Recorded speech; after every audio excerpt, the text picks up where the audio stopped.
Here in Wyoming, we live by the spirit of the Wild West. Now where the sun's a little brighter, where the snows that fall are a trifle whiter, where the bonds of home are a wee bit tighter, that's where the West begins. We're the bank that's with you wherever that spirit, because we're more than a bank in Wyoming. We're Wyoming in a bank. Pinnacle Bank, the way banking should be.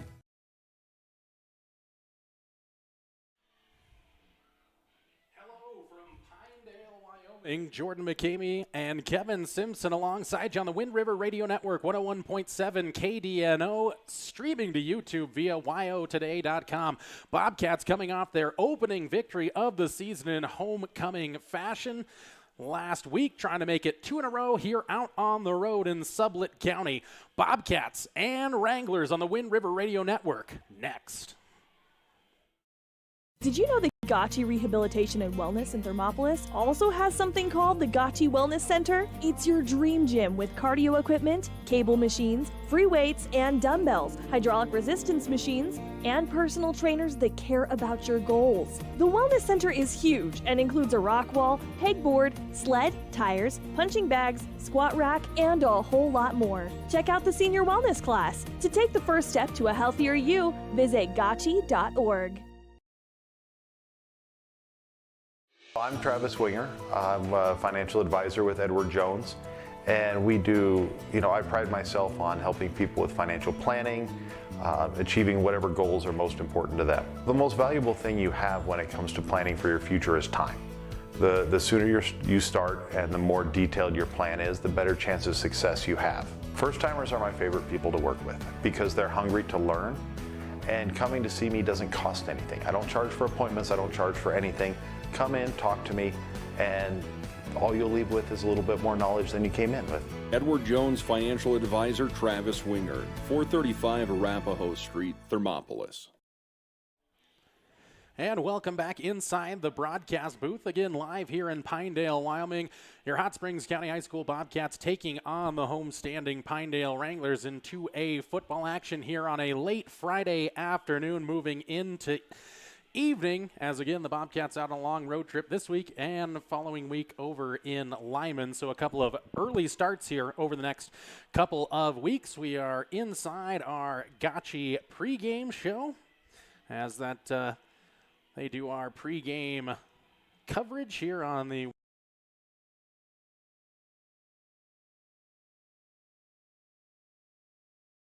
Thermopolis Hardware and Mercantile is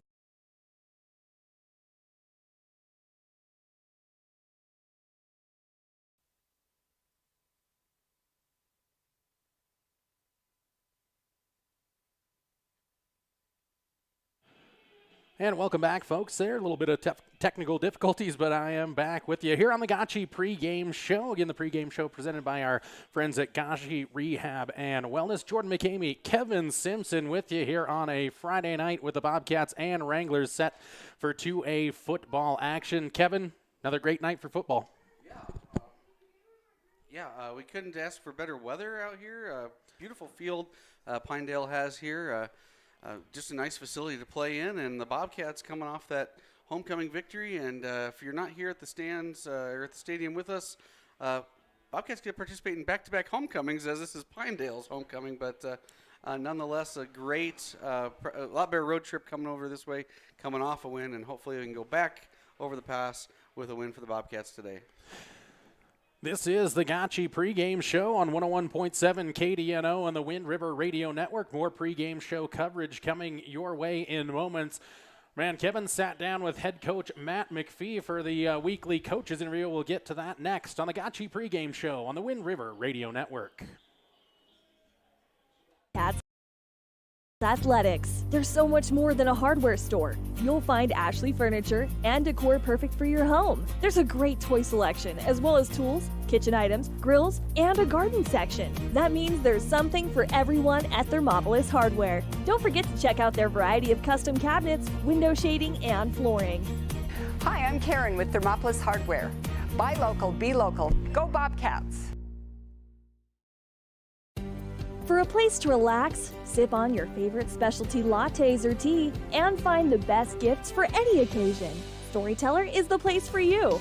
Books brimming with compelling stories, gifts for the kids like Legos and coloring projects, and something for your family and friends like hats, jewelry, or a bag of award-winning Mountain Air roasted jackrabbit Java. To learn more, visit StorytellerYO.com or swing by at 524 Broadway in Thermopolis. Gotchi Rehabilitation and Wellness knows what it means to be on top of your game. For over 60 years, Gotchi has led the field in providing physical therapy, occupational therapy, and wellness in Thermopolis and their facilities in Worland, Basin, Powell, Cody, and Shoshone. Whether you're recovering from an injury, decondition, post-stroke, or just looking to take control of your health, you'll find years of dedicated experience paired with personal care at Gotchi Rehabilitation and Wellness. Learn more at gotchi.org. One-Eyed Buffalo Brewing Company is proud to sponsor this broadcast of Thermopolis Athletics. Enjoy some of the finest prime rib around at One-Eyed Buffalo every Friday, Saturday, and Sunday. You cannot beat their menu full of mouth-watering items like the bison burger or the many different varieties of mac and cheese. Top it off with one of their locally brewed adult refreshments on tap. One-Eyed Buffalo Brewing Company, 528 Broadway in Thermopolis.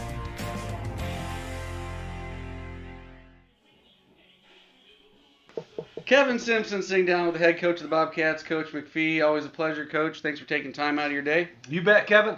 Well, last week the Bobcats got in the win column, winning their first game as they hosted Rich County, Utah for homecoming and defeated them 28-24 in a very closely contested ball game. Congratulations on being the winningest Bobcat coach versus a Utah opponent. What did that win mean for your players and coaches? Well, being that the opponent was from Utah, I don't know that that was significant, and I know that's not what you mean there. So, we talked about it Friday night last week. I don't know if it's getting the monkey off your back. I mean, these kids, learning how to win a close game like that. I mean, I think, you rewind back even 24, or not 24, but 7 days prior to that game in the Mountain View game. I mean, we come out scoring that second half, make it 14-7. Could have, I guess, answered and got into a game like that, but this week we were able to basically answer on the scoreboard. We talked about it in the interview last week, Kevin. I mean, you can talk about stats. The only stat that matters is scoring points and then stopping them from scoring. So, proud of the kids out there. They were able to get some stops, and we were able to answer on the scoreboard and take that lead multiple times, which just gives you a shot in the arm. And I think the kids are starting to believe that they're capable of doing some good things on the field.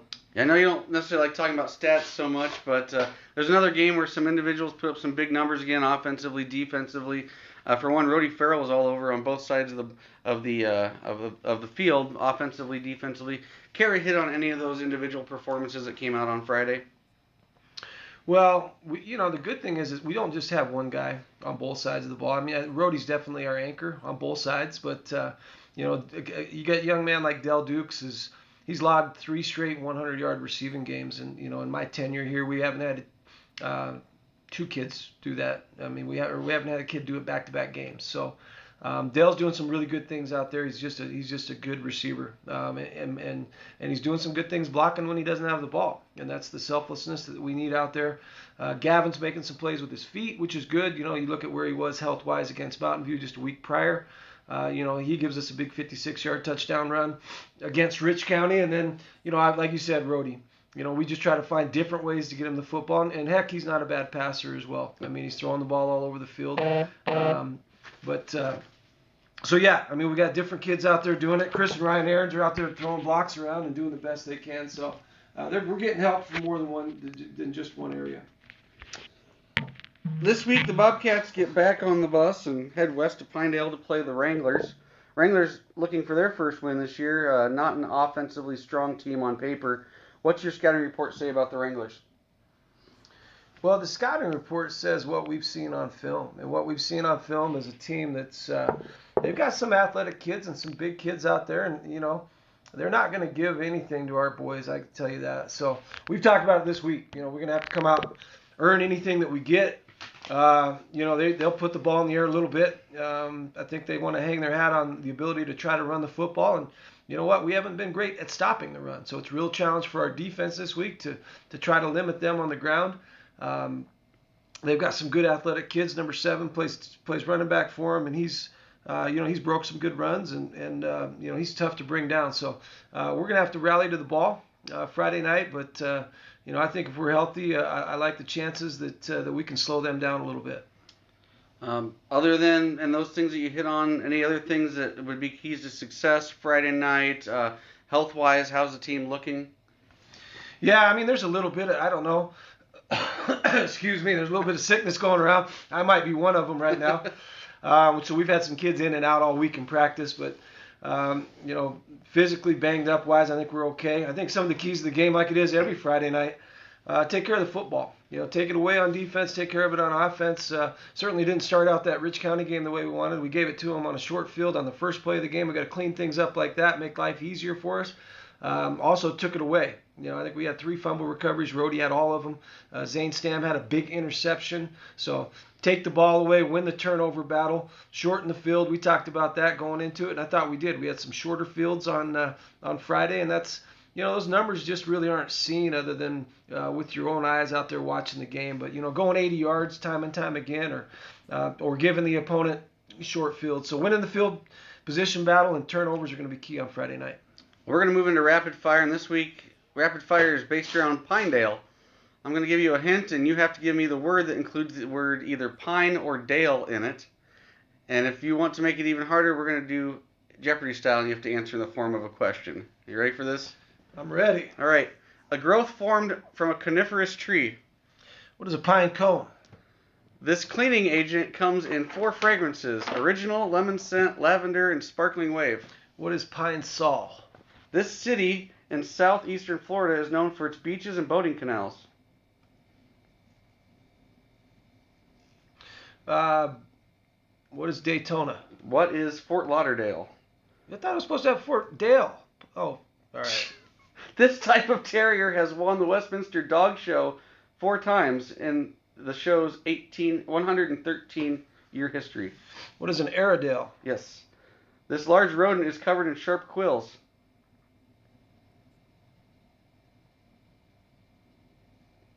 What is a porcupine? I thought it was Dale. Pine or Dale? This was a fictional musical on the TV show Seinfeld, for which Kramer accepted a Tony Award. There's no way you get this. No, one. Yeah, you're right. I pass. What is Scarsdale Surprise? Yeah. This Disney afternoon cartoon released in 1989 featured 2 small striped rodents who go on many adventures together. No idea. Who are the Chippendale Rescue Rangers? Yeah, I've never seen that. This type of skiing is done with fixed heel bindings. Fixed heel binding. Cross country. What is alpine? In this position, a person is lying on their back face up. Lying on their back face up. Kevin, where have we gone? I had no idea. What is supine? Oh, okay. This father-son racing duo has won a combined 3 Daytona 500s. Who are the Earnhardts? Yes. Dale Earnhardt. Yeah. Yes. Yeah. This receiver from Kentucky was drafted by the New York Giants in the 2022 NFL Draft. Gosh, no idea. Who is Wandale Robinson? Wandale. And the last one. This is a controversial pizza topping for some. Oh, you got it. It always goes on pizza. What is pineapple? That's false, but yes, pineapple is the answer. All right, we're going to move into some college picks.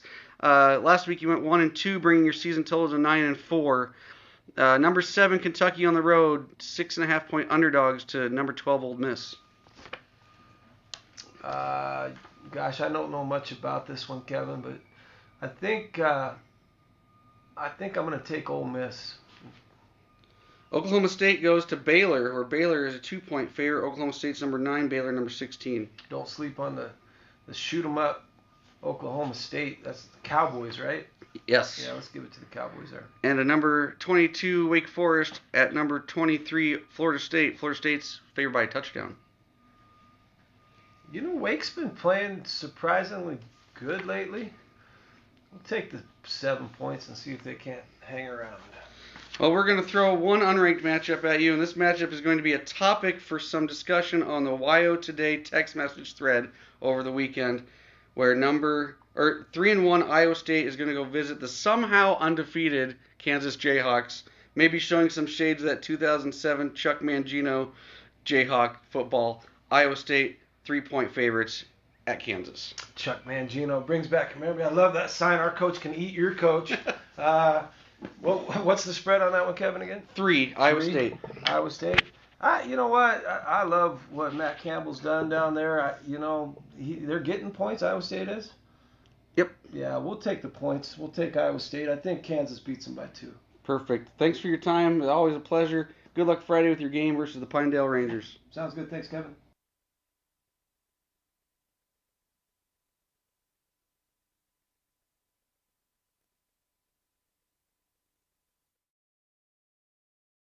The choice is yours. Sutherland's Friends of the Family Plus Consumer Credit Card lets you choose from 5% off instantly at the register or special financing on qualifying purchases. That means no forms, no waiting, no rebates. You can choose 5% off instantly with your Sutherland's credit card. Got a big project? Choose special financing. The choice is yours with Sutherland's Friends of the Family Plus Consumer Credit Card. Subject to credit approval. Minimum monthly payment required. See store for details. Only at Sutherland's.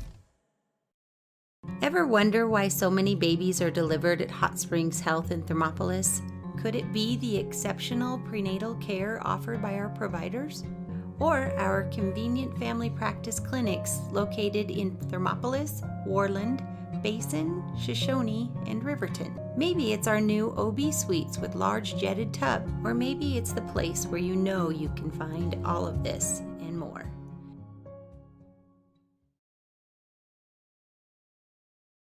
Kevin Simpson and sitting welcome down with back head coach of inside the Bobcats, Coach Gotchi McPhee. Always a pregame pleasure, show Coach. on the Wind River Radio Network. It's great to hear from head coach Matt McPhee. Pretty good on the old rapid fire. He got out Airedale Terrier real quick. He's apparently a dog expert, apparently. I'm telling you, those coaches' interviews are a lot of fun. It's one of my favorite things I get to do with the football team and Coach McPhee, and he's a great sport every week as I just kind of pelt him with a variety of topics. Absolutely. This is the Gotchi pregame show on 101.7 KDNO and the Wind River Radio Network, streaming to YouTube via wyotoday.com. We're going to jump into another of our pregame features, and that's our keys to the game. And for that, I send it on over to Kevin. All right. The first key to the game I have is turn yardage into points, basically. The Bobcats are 4th in the 2A on yardage, and the Bobcats just haven't been able to translate those into points. So that is my first key to the game. My second key to the game I have is key in on number 7. That would be Ethan Jensen on the Wranglers side there. He is kind of who the offense runs through on paper, and then with talking to Coach McPhee throughout the week, that's kind of who they've seen on tape as who the offense runs through. So number 7, Ethan Jensen's probably a name we're going to be calling today on the opponent's side. And then the last key to the game I have is don't expect an easy victory. You're here on homecoming. You're playing an 0-14. They're winless. They're looking for their first win.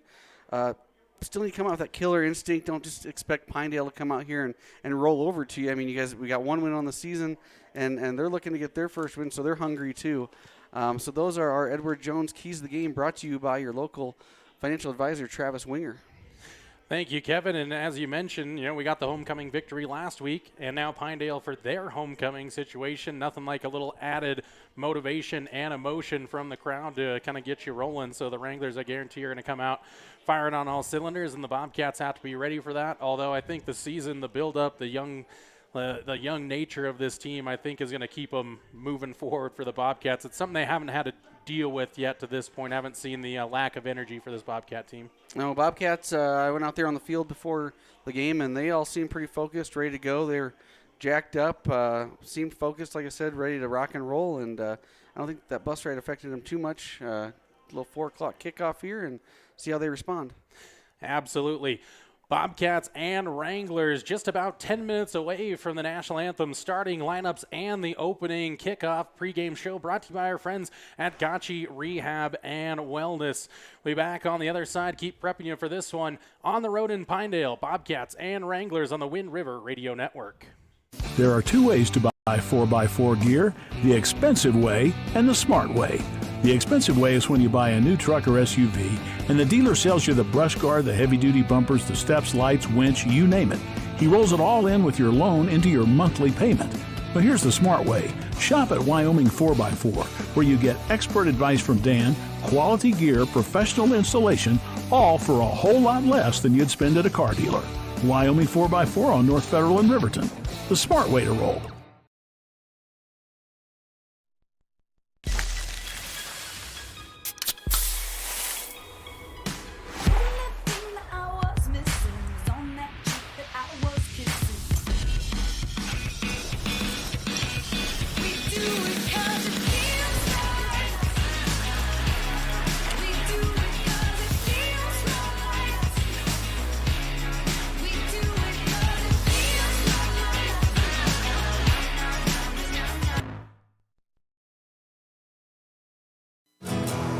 Here in Wyoming, we live by the spirit of the Wild West. Now where the sun's a little brighter,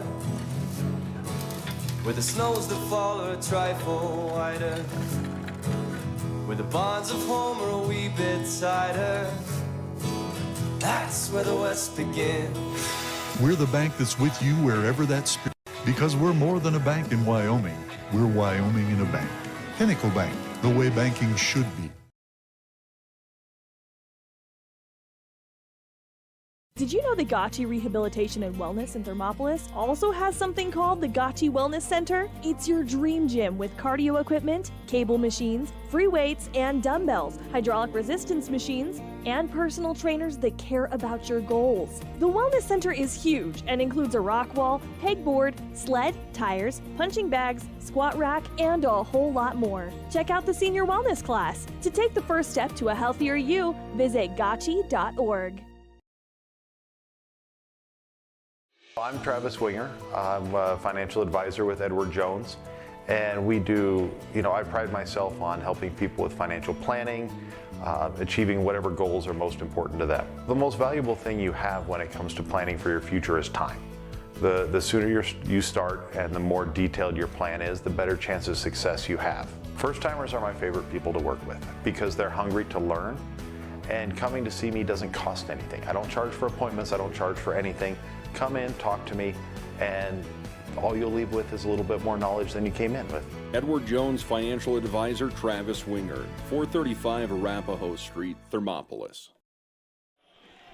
And welcome back inside the Gotchi pregame show. This is Hot Springs County High School football on the Wind River Radio Network, 101.7 KDNO, streaming to YouTube via wyotoday.com. Head on over to wyotoday.com. Click on the sports tab on the top of the page. Then there'll be a hot link there that says click here to watch live local sports. Click on that, then see the Thermopolis versus Pinedale box on the YouTube side. Click that, and you will be streaming live video here from Sublette County.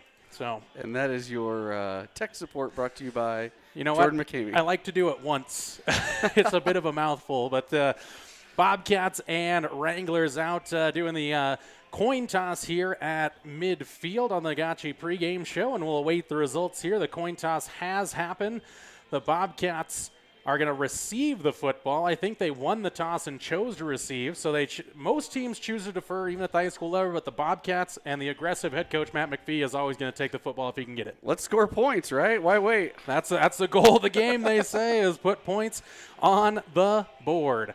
Bobcats and Wranglers a little more than 5 minutes away from National Anthem starting lineups and that opening kickoff. Don't go anywhere on the Wind River Radio Network, 101.7 KDNO. Thermopolis Hardware and Mercantile is a proud supporter of Bobcats Athletics. There's so much more than a hardware store. You'll find Ashley furniture and decor perfect for your home. There's a great toy selection, as well as tools, kitchen items, grills, and a garden section. That means there's something for everyone at Thermopolis Hardware. Don't forget to check out their variety of custom cabinets, window shading, and flooring. Hi, I'm Karen with Thermopolis Hardware. Buy local, be local. Go Bobcats! For a place to relax, sip on your favorite specialty lattes or tea, and find the best gifts for any occasion, Storyteller is the place for you. books brimming with compelling stories, gifts for the kids like Legos and coloring projects, and something for your family and friends like hats, jewelry, or a bag of award-winning Mountain Air roasted jackrabbit Java. To learn more, visit storytelleryo.com or swing by at 524 Broadway in Thermopolis. Gotchi Rehabilitation and Wellness knows what it means to be on top of your game. For over 60 years, Gotchi has led the field in providing physical therapy, occupational therapy, and wellness in Thermopolis and their facilities in Worland, Basin, Powell, Cody, and Shoshone. Whether you're recovering from an injury, deconditioned, post-stroke, or just looking to take control of your health, you'll find years of dedicated experience paired with personal care at Gotchi Rehabilitation and Wellness. Learn more at gotchi.org. One-Eyed Buffalo Brewing Company is proud to sponsor this broadcast of Thermopolis Athletics. Enjoy some of the finest prime rib around at One-Eyed Buffalo every Friday, Saturday, and Sunday. You cannot beat their menu full of mouth-watering items like the bison burger or the many different varieties of mac and cheese. Top it off with one of their locally brewed adult refreshments on tap. One-Eyed Buffalo Brewing Company, 528 Broadway in Thermopolis.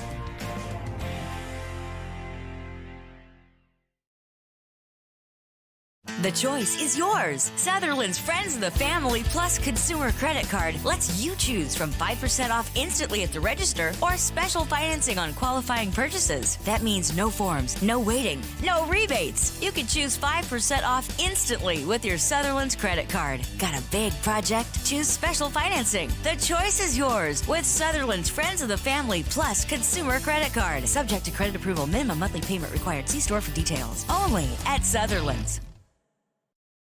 Ever wonder why so many babies are delivered at Hot Springs Health in Thermopolis? Could it be the exceptional prenatal care offered by our providers? Or our convenient family practice clinics located in Thermopolis, Worland, Basin, Shoshone, and Riverton? Maybe it's our new OB suites with large jetted tub, or maybe it's the place where you know you can find all of this and more.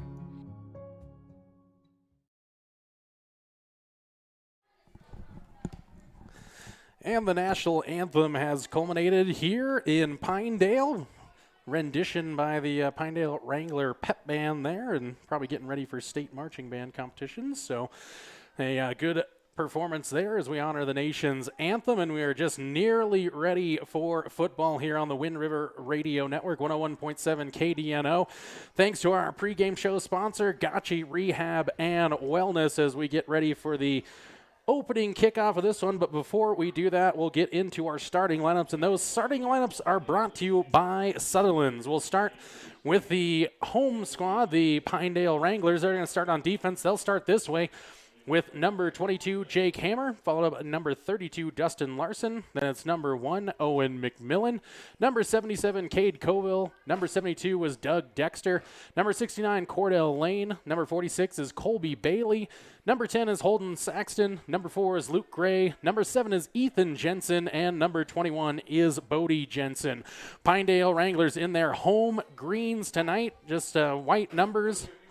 A little orange trim around those. Pinedale on the front of the jerseys, just a little bit of an orange stripe on the shoulder pads and the pants of the Pinedale Wranglers, white helmets. For the Thermopolis Bobcats, they start this way on offense.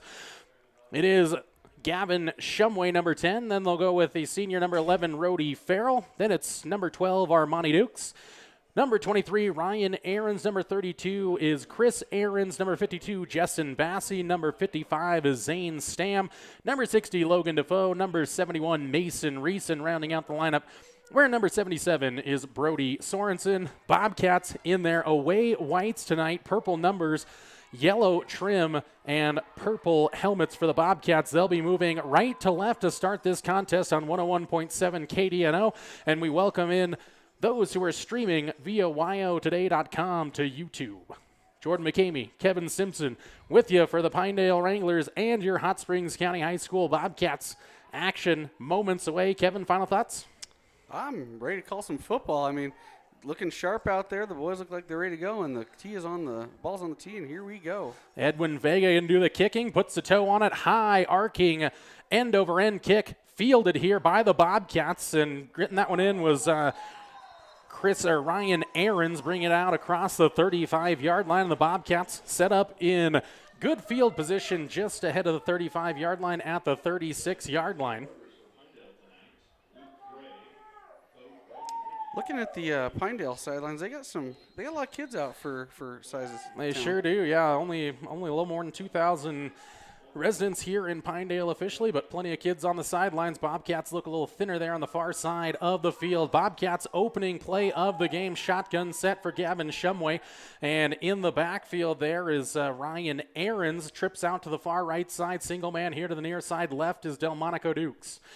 Shumway waits for the snap. Here it is. He'll run up the middle, little option look, dragging a couple of Pinedale Wranglers before he is swallowed up.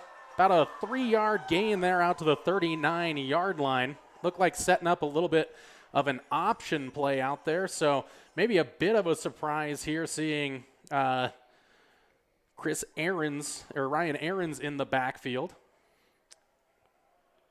Yeah, got a little 2-man set back there right now. So Bobcats change it up a little bit from their normal offense. Bobcats setting the shotgun again. 2 backs in the backfield. Hand off here, right up the middle. Rhodey Farrell here to the near side. He's cross midfield, running, taking on Wranglers as he runs over a man at the 40, going out of bounds at the 39-yard line. So a 23-yard pickup there for the Bobcats. Change a number for Rhodey tonight. Yeah, that's what threw me for a loop there, and that's why I was looking for number 11, but it's number 22. Here tonight. He doubled down, I guess. For Rhodey Farrell. So, yeah, going by 11s. Multiplication tables doing good here. I didn't even notice that when I went down on the field earlier. Bobcats, twins out to the far side. Right single man here to the near side. Left 2 running backs in the backfield, Ahrens and Farrell. Shumway back to pass. Here out in the flat, and he missed Ryan Ahrens to the outside there. Incomplete. 2nd down and 10 upcoming.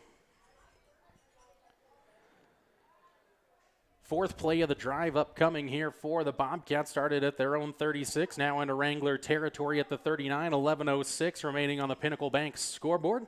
Early on in this one, again, an early 4 o'clock kickoff for you here from Pinedale, Wyoming. Bobcats with Shumway, Farrell, and Ahrens in the backfield. Del Dukes out to the far side right. Armani here on the near side left. Shotgun snap, handled cleanly. Handoff now for Farrell. He'll go out to the outside, looking to get around. One man does, then takes on another Wrangler, and he is hit hard there right around the 35-yard line. Gets down to the 34 for a 5-yard pickup there. Big old collision over there between Rhodey Farrell and Pinedale Wrangler, and we have what looks to be a Wrangler down. So 10:50 to go here on the opening quarter on the Pinnacle Bank scoreboard. We'll be back with more action between the Bobcats and Wranglers next on the Wind River Radio Network. There are 2 ways to buy 4x4 gear, the expensive way and the smart way. The expensive way is when you buy a new truck or SUV and the dealer sells you the brush guard, the heavy-duty bumpers, the steps, lights, winch, you name it. He rolls it all in with your loan into your monthly payment.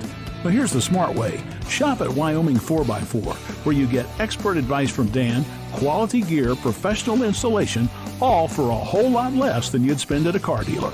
Wyoming 4x4 on North Federal in Riverton. The smart way to roll. Pinedale Wrangler player off of the field now as he comes off under his own power, and that is Ethan Jensen, number 7. So might have just gotten the wind knocked out of him, came over jogging there, going to come to the sideline. But the Bobcats are ready to run what is their 5th play of this drive. 3rd down and 5. Shumway inside handoff for Farrell. He drags a couple of Wranglers out near the 30. He's going to be short of the 1st down, but setting up a 4th and very manageable from the 31. So a 3-yard pop there. I don't know who was trying to tackle him, but he got drugged for a couple of yards. Absolutely. Chris Ahrens, Armani Dukes go out to the far side right in a twin set. 2 receivers here to the near side left. Delmonico Dukes and Ryan Ahrens. So Dukes and Ahrens left and right. Every week. Bobcats lineman gets set here with Shumway deep in the shotgun. Moves a little motion here. Farrell goes to the outside. Still in motion, snap for Shumway, throw it out there in the flat. He's got Farrell. Farrell diving forward, breaks a tackle there at the 25, heading to the 20, still on his feet there down the sideline. Finally drug out of bounds inside the 10-yard line down to the 5 for a 26-yard pickup for Rody Farrell on the little bubble screen to the outside right. And he managed to stay in bounds and break tackles. He was hit after about 4 yards of about 4 yards into that play, but plenty of yak in that one. Yeah, just a real good job. He found a little spot to sit down there on that little bubble and made the right turn, felt the pressure on his other shoulder, and turned it outside. Shumway here looking to go under center for the first time this season in a power I formation. Hand it straight off for Rody Farrell. Runs into the middle of a ready Wrangler defense. That's going to be a gain of nothing on first down and goal there. That is the first shotgun set, or first under center play for the Bobcats all season long. Yeah. I think we've even gone on goal line and gone shotgun and snuck it with them that way there. So I was kind of expecting maybe a push or a sneak, but straight up power football. Absolutely. Bobcats waiting for the play to come in.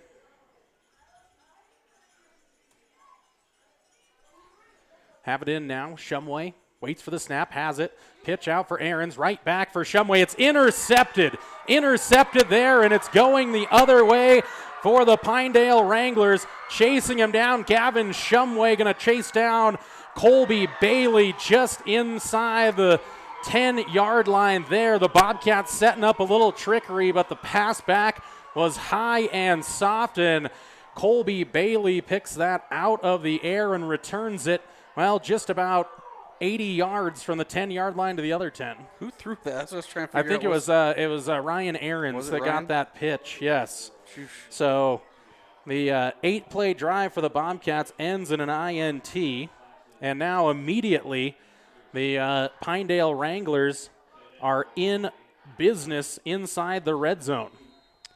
And Gavin, way to not give up on that play. He chased him down and going to give the Bobcats a chance to make a stop here. Absolutely. Shotgun set, a pair of running backs back there. Don't see Ethan Jensen out there, though, number 7. Shotgun snap taken, handoff here to the inside. Bobcats bottling it up quickly as that looked like Cale Dowen with the carry for no gain. Actually may have lost a yard on that one, Kevin. Yep. So good tackle there by, I think Armani Dukes was in the area that time to bring him down. And so see Jensen coming in now. I was just going to say, Jensen enters the lineup. Good to see him back out there. I think he just took that pop that takes your breath away kind of thing because he came back. But he's actually going to split out in a receiver set here. So you have Dowen in the backfield. And see who the other one is. As they'll give for down to the outside. He's in trouble again. Rody Farrell downhill as he upends his man at the 14-yard line. 2 plays, minus 4 yards for the Wranglers as Rody Farrell came shot out of a cannon there. He was hyped up, and he just laid the lumber on him. And Dowen, not a very small guy to take down.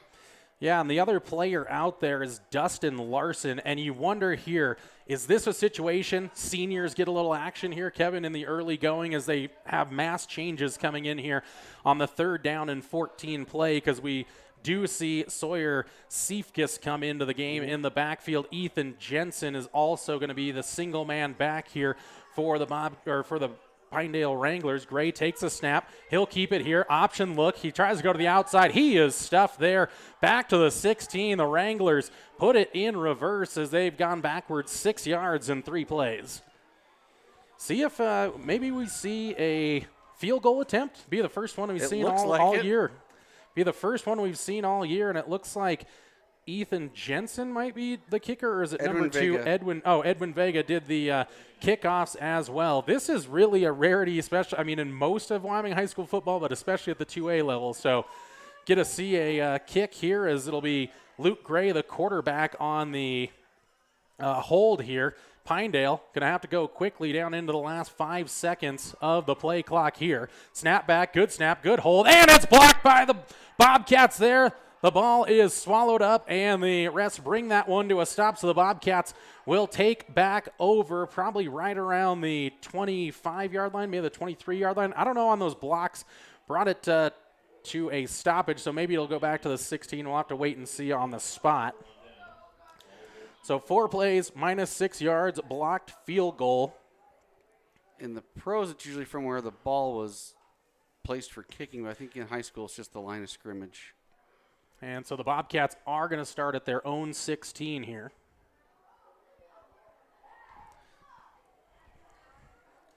Referee's trying to square this all away, so they're going to get in a discussion. Head coach Matt McPhee was asking some questions. Bobcats moved it good on that opening drive. I mean, took it from their own 36 down to the 5-yard line, then a little misdirection play that turns into a misdirection run for the Wranglers as they took it back to the 10, but then the Bobcat defense held strong. Yeah, 60 yards of offense I've got on that first drive and just did not equate like you talked to. Yards and points, you got to put the points on the board. Yeah, I didn't say this is a Bobcat team that has had no trouble putting yards on the board. Get down there in that red zone sometimes, and I don't know what happens. They just can't put it in there. Yeah. McPhee is still out there asking some questions. Yeah, so I saw Dell Dukes go out of the game, and I don't know if that's Ethan Yarrington that came into the game. We're going to redo the kick. I don't know why they're redoing the kick. Very confusing situation. Referees took a long time to get that going. Maybe the head referee brought it to a stop to start. I don't know. The white hat, we'd have to wait on the explanation, but we're going to have a chance for the Bobcats and Wranglers to do a field goal attempt again as the referee is trying to get back into position here. 6:36 to go. Pinnacle Bank scoreboard 0-0. Pinedale looking to put the first points on the board. Snap is there. Hold is down. It's blocked again by the Bobcats. It's loose there as it's picked up by Vega back at the 35. He looks to throw. He has a lineman downfield who is hit there, but that's going to be a legal, man. That's going to be a legal player downfield. That time as Vega just tried to make anything happen there. Chaos after the blocked field goal. All 4 flags on the field. Oh, my goodness. So still 4 plays, blocked field goal. And the question is, do the Bobcats get yardage, or is that just on the play and they'll just decline it there and take the turnover on downs? Or do you Or do you take the yardage and make them go for it? I think I'm trying to figure out. I'm trying to figure out if that was what there was a penalty here or not on the play, and McPhee. No, because it was still from the 16, so there's no penalty yardage. We'll have to ask the coach about it because I'm very curious, but we'll see. He may erase that one from his memories before we talk to him on the post-game show later on. Either way, Bobcat football. Bobcat football with 6:23 to go here in the first quarter of play on the Wind River Radio Network. Jordan McCamey, Kevin Simpson along with you for the ride as the Bobcats will send 2 receivers left and right again. Dukes and Aarons either side. Rhodey Farrell, the deep back here with Gavin Shumway. In the quarterback position, that shotgun set. Takes a snap, clean one. Little option there, kept in the belly of Farrell, but keeps it himself here to the near sideline, being drug out of bounds out near the 30-yard line. Maybe the 28, so maybe a 6-yard gain. Yeah, that's about where they'll put it there. So 6 yards for Gavin. He's really good at hiding that handoff, really keeping it in Farrell's belly for about as long as he can before pulling that out, trying to get the defense to collapse, which he did that time and had a little room to the outside. It's a good job making that read. It's sometimes tough for a quarterback at this level to do. Again, familiar set here for the Bobcats. Twins left and right. Give for Farrell. He'll cut up here to the near side, looking to go down the sideline, has the first down plus more out to the 40-yard line there. So a 12-yard pop there for the Bobcats on second down. So first down, Cats again moving the ball pretty efficiently here in the opening 6 minutes of this one on the road. 78 yards on 10 plays, I think? Yeah, 10 or 11 plays. Yeah, because the 11th play is upcoming here, so you're right. 78 on 10 plays, averaging nearly 8 yards a play here in the early going. Shumway getting the play in from the sideline. Now he's set. Good snap. Rolls out to the far side right, looking to throw. Throws it into the flat. He has his man there. I think that's Armani Dukes with the reception, just a yard short of the first down, or maybe right at the first down marker at the 49. Might be a pickup of 10. And it is, and I think that's going to be a first down. They are going to move the chains right away. So a 10-yard reception from Armani Dukes there. Good pass from Shumway. Was able to get into the flat there on that rollout to the far side. The other Dukes brother getting involved now early. Right. We hear Dell's name a lot, and Armani's capable of making some catches over there. Yeah, and Armani filled in for Rody Farrell in that week that he had to miss in the backfield. So clock stopped at 6:02 here as the Bobcats again look to the sideline for the play. Farrell the single back yet again. Twins receivers set left and right. Here's motion now from the far the near side. It's Ryan Ahrens. A little fake there. Dump over the middle here to Rody Farrell. He has the first down. Good tackle there, though. I think that was Dustin Larson that saved that one, but that was a good pickup by Farrell on the completion down to the 46-yard line of the Pinedale Wranglers. So a 5-yard pickup that time for Rody Farrell. And clock operator stopping the clock. The head official finally getting it rolling again there. Not an enviable job running the clock at the high school. Appreciated volunteer work. I would rather sit over here with a headset on. Bobcats into Pinedale Wrangler territory yet again. Fourth play of the drive. Motion near to far side. Handoff for Farrell. No, it's a keeper for Shumway to the far side. Fooled the broadcaster, and the Wrangler defense forces him out of bounds at around the 41-yard line for a 5-yard pickup. Bobcats methodically moving it. Again, right now the ground game seems to be pretty open for the Cats. Haven't necessarily busted that big one just yet, but chewing off 4 or 5 yards at a time. Again, traditional play comes in from the coaching staff on the far sideline. Ball on the near side hash here for the Bobcats on 2nd down and 5. 5:30 to go. Pinnacle Bank scoreboard. Hard count now on the 2nd. Over the top here. Got Dell Dukes. He goes up for it. Could not bring that one in. Shumway left a little too close to the far sideline there. Incomplete. So Shumway and Dell Dukes can't hook up on their first look of the day. Looks like we're in a little 3-receiver set here to the near side left. You'll have a pair of Ahrens and Armani Dukes out there. Dell Dukes will be the lone man out on the island on the far side right. Farrell in the backfield for the Bobcats. 3rd down and 5 inside of enemy territory. Little pitch here for Farrell. Looks for a block. Gets one. He's got the first down. A little bit more as he shoves off a block there as Rody Farrell took a man for a ride there. Looked like Cale Dowen took a nice little stiff arm there. Ball down to the 31-yard line, so a 10-yard pickup and a first down for the Bobcats. So the drive continues with 6 minutes to go.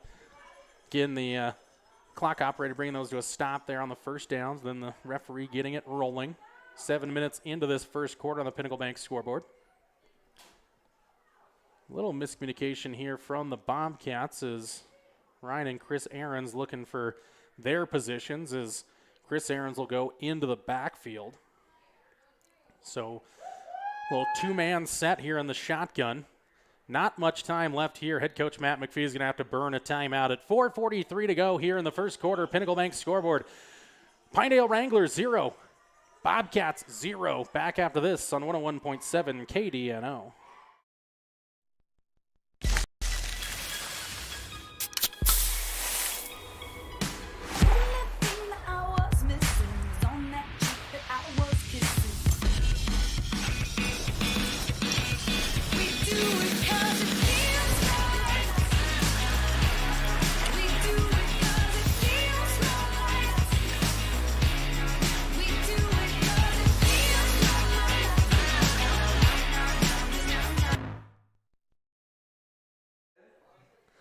And we're back here in Pinedale. 1st down and 10 for the Bobcats when they come out of the timeout at the Pinedale 31. Little confusion on that last setup there for the Bobcats. Forced them into a timeout. It looked like a few players didn't know exactly where they were set up. Yeah, a little miscommunication, but we'll see if they're going to come out in the same set or if Coach McPhee's going to decide to change it up and run something different. But Bobcats, like I said, have no problem moving the football right now. Just got bit by that turnover bug on the first drive, and I'm sure coaching staff's going to be pretty aware of those types of plays, I guess, as they get down here to the red zone. Bobcats now set in that traditional twin set. Look to the left and right. Rody Farrell in the backfield on the right hip of Gavin Shumway. A little motion out on the far side. Shotgun snap. It's good. Shumway rolls out to his right, throws it over the top, looking for Dell Dukes. He's got it, and he tiptoes the sideline into the end zone. Dell Dukes in for 6 for the Bobcats. What a throw and catch there from Gavin Shumway to Dell Dukes. That duo continues to produce for the Bobcats. Yeah, nice 31-yard touchdown, and like you said, Dell did a really good job of securing that football and then making sure he stayed in bounds. What good field awareness there. I thought he was just going to catch it and get out of bounds, but he had great field awareness there and was able to tiptoe into the end zone, confirmed by that far side referee. Snap down for the PAT on the way outside right, no good that time for Owen McCumber. Was perfect last week, but he'll start with a missed PAT. First points on the board belong to the Thermopolis Bobcats as it is 6-0 on the Pinnacle Bank scoreboard. Back with more Bobcat football action on the Wind River Radio Network. Here in Wyoming, we live by the spirit of the Wild West. Now where the sun's a little brighter, where the snows that fall are a trifle whiter, where the bonds of home are a wee bit tighter, that's where the West begins. We're the bank that's with you wherever that spirit, because we're more than a bank in Wyoming. We're Wyoming in a bank. Pinnacle Bank, the way banking should be.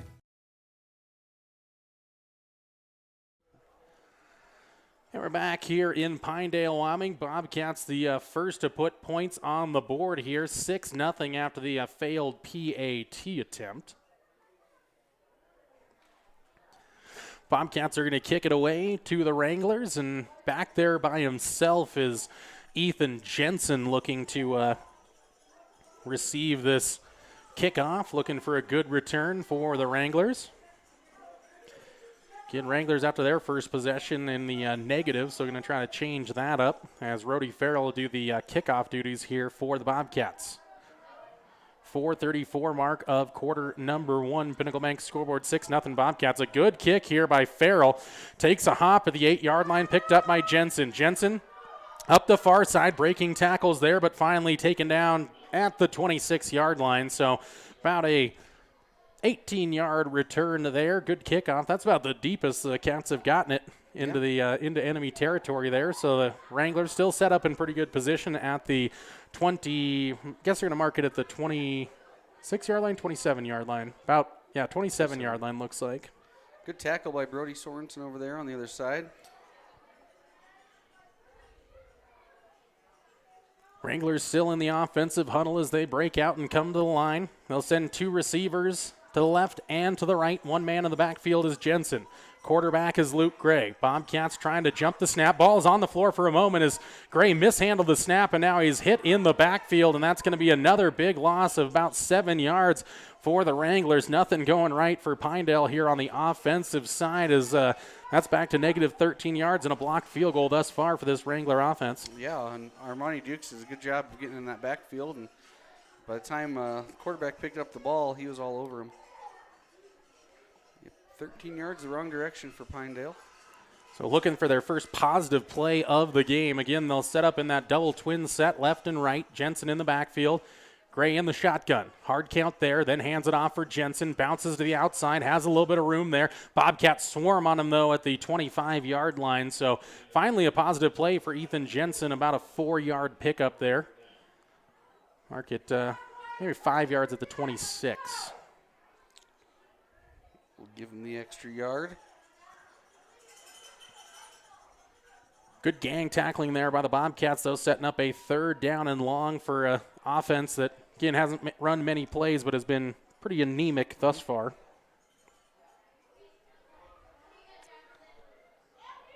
First quarter clock been running away pretty quickly, down to the final 3 minutes here on the Pinnacle Bank scoreboard. Bobcats 6, Wranglers 0. Gray waits for the snap, takes it. Now he'll fake the handoff. He'll look to go to the air. Has a man to the outside. It's Jensen. A little bit of room out here. Bobcats trying to get out there to make a tackle. A couple of players there as Jensen's reaching for that first down marker. He might be taken down just short of that first down at the 36-yard line. So a 10-yard pickup there for the Wranglers. And now big decision time here for the coaching staff on the Pinedale side of the football. They've had a lot of negative plays. Do you punt this one away or do you go for it? You give the Bobcats the ball inside your own territory. But right now they're looking like they're going to go for it as Luke Gray, the quarterback, brings in the play from the sideline, looks to the armband there. And I think they will try to run a play or at least try to get the Bobcats to jump off sides. Bobcats got to be disciplined there on the defensive line. I mean, why not? The Bobcats have just kind of ran it down their throats the first 2 drives, so why not keep the ball in their hands? Gray takes a snap. He will hand it for Jensen. Jensen pushes forward, and he's going to get the first down, I believe.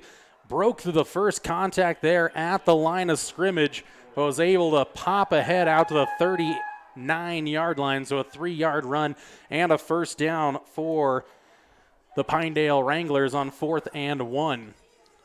Yeah, Bobcats were in the backfield. Got a good initial hit on him. I didn't see who it was, but just couldn't wrap him up. And Jensen does a good job of just keeping the feet moving and gets the first down. That 3rd down play, that little swing pass really set up that 4th and short opportunity. Handoff in the backfield. They'll give to Dowen. Dowen dives forward as he's hit by a couple of Bobcats, maybe getting to the 41-yard line for 2 yards. But that 3rd down play, the misdirection has confused the Bobcat defense throughout the season. Seems that they adjust throughout the game, but the early ones are really kind of hard to read for a young high school squad. Yeah, I'm watching this handoff between Dowen and the quarterback, and it's not real clean, so I'm waiting to see if that ball falls on the turf. We've seen Gray put it on the turf on a snap already. Sends one receiver left and right, 2 running backs in the backfield. Now it's a little pass into the flat. Great coverage out there. Ethan Yarrington right on top of his man. Tackles him down at the 43-yard line, so maybe 2 more yards on the first completion for Gray, or second completion for Gray. Good stick by Ethan. Kind of like the, just got to mention it, the scoreboard here at Pinedale High School. Got the video board over there. Brandon Daramidi, I don't know who you've got to go solicit for money, but that's what we need. Yeah, right. That'd be a good look there as Pinedale has the video board over there. Somebody call Pepsi. 3rd down and long here for the Wranglers. 3rd and 6. Gray waits for the shotgun snap. Has it now. Hands it off to the outside. Trying to break past tackles here is Dustin Larson, and he is chopped down back at the 40-yard line. So a loss of 3. And that'll set up a 4th down and long, and we'll see what Pinedale does. I think they're going to be forced to punt it this time, and they will, as I think Edwin Vega apparently primarily does all the kicking duties, but we probably won't see the punt until quarter number 2. 1 quarter in the books here from Pinedale, Wyoming. Bobcats 6, Wranglers 0. This is Hot Springs County High School football on the Wind River Radio Network. Did you know that Gotchi Rehabilitation and Wellness in Thermopolis also has something called the Gotchi Wellness Center? It's your dream gym with cardio equipment, cable machines, free weights and dumbbells, hydraulic resistance machines, and personal trainers that care about your goals. The Wellness Center is huge and includes a rock wall, pegboard, sled, tires, punching bags, squat rack, and a whole lot more. Check out the Senior Wellness class. To take the first step to a healthier you, visit gotchi.org. I'm Travis Winger. I'm a financial advisor with Edward Jones, and we do, I pride myself on helping people with financial planning, achieving whatever goals are most important to them. The most valuable thing you have when it comes to planning for your future is time. The sooner you start and the more detailed your plan is, the better chance of success you have. First-timers are my favorite people to work with because they're hungry to learn, and coming to see me doesn't cost anything. I don't charge for appointments, I don't charge for anything. Come in, talk to me. And we're back to live action here on the Wind River Radio Network. Bobcats coming after that punt, nearly got it. Rody Farrell back to receive it. It taps off him on a bounce, but he's able to get it. He's here to the near side 30, looks for a block, up the sideline, has room, and finally dragged out of bounds outside the 40 at the 42-yard line. Rody was actually trying to let that one bounce because the coverage was good, and it bounced right into his shoulder, fortunately able to corral it. Yeah, really good hands and good wherewithal for Rody. Like I said, it's kind of one of those, or you said it's kind of one of those, let's get away from it, and then that thing took a wicked hop right at him, and it was coming fast.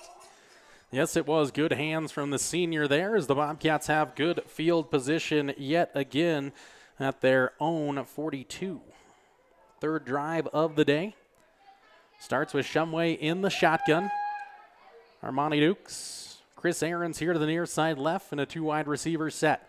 Go to the outside flat, though. It's into the hands of Ryan Ahrens. Has a little bit of room. He'll go to the outside. Drags in a Pinedale Wrangler. Drag Jensen along for a little ride after that first contact across midfield to the, looks like the 48-yard line. So if that's the case, could be a first down. So call it a gain of 10. Yes, they're going to give the first down. I think that was a forward pass. I'm going to give Gavin a completion. It was. It looked like it. Yeah, it looked like it was forward. Looked like Ahrens came just past the line of scrimmage there. That's Ryan, correct? I give the right catch, the right kid. That was Ryan that time. Yes. Number 23, Ryan Ahrens. Chris Ahrens, flip it, 32. Yeah, they have to confuse us. Oh man, it is pretty confusing out there with Ahrens and Dukes. Yep. Shotgun snap. Shumway going to keep. Going to go outside to the left. Cuts past one. He's into the open field now. Picks up the first down, and he's hit there at the Pinedale 38-yard line. So another 10-yard pickup. This one for Gavin Shumway. Bobcats moving pretty easily so far in this opening half of football. Clock sits at 10:55 to go. Pinnacle Bank scoreboard. Bobcats with that 1 touchdown lead minus the PAT missed earlier.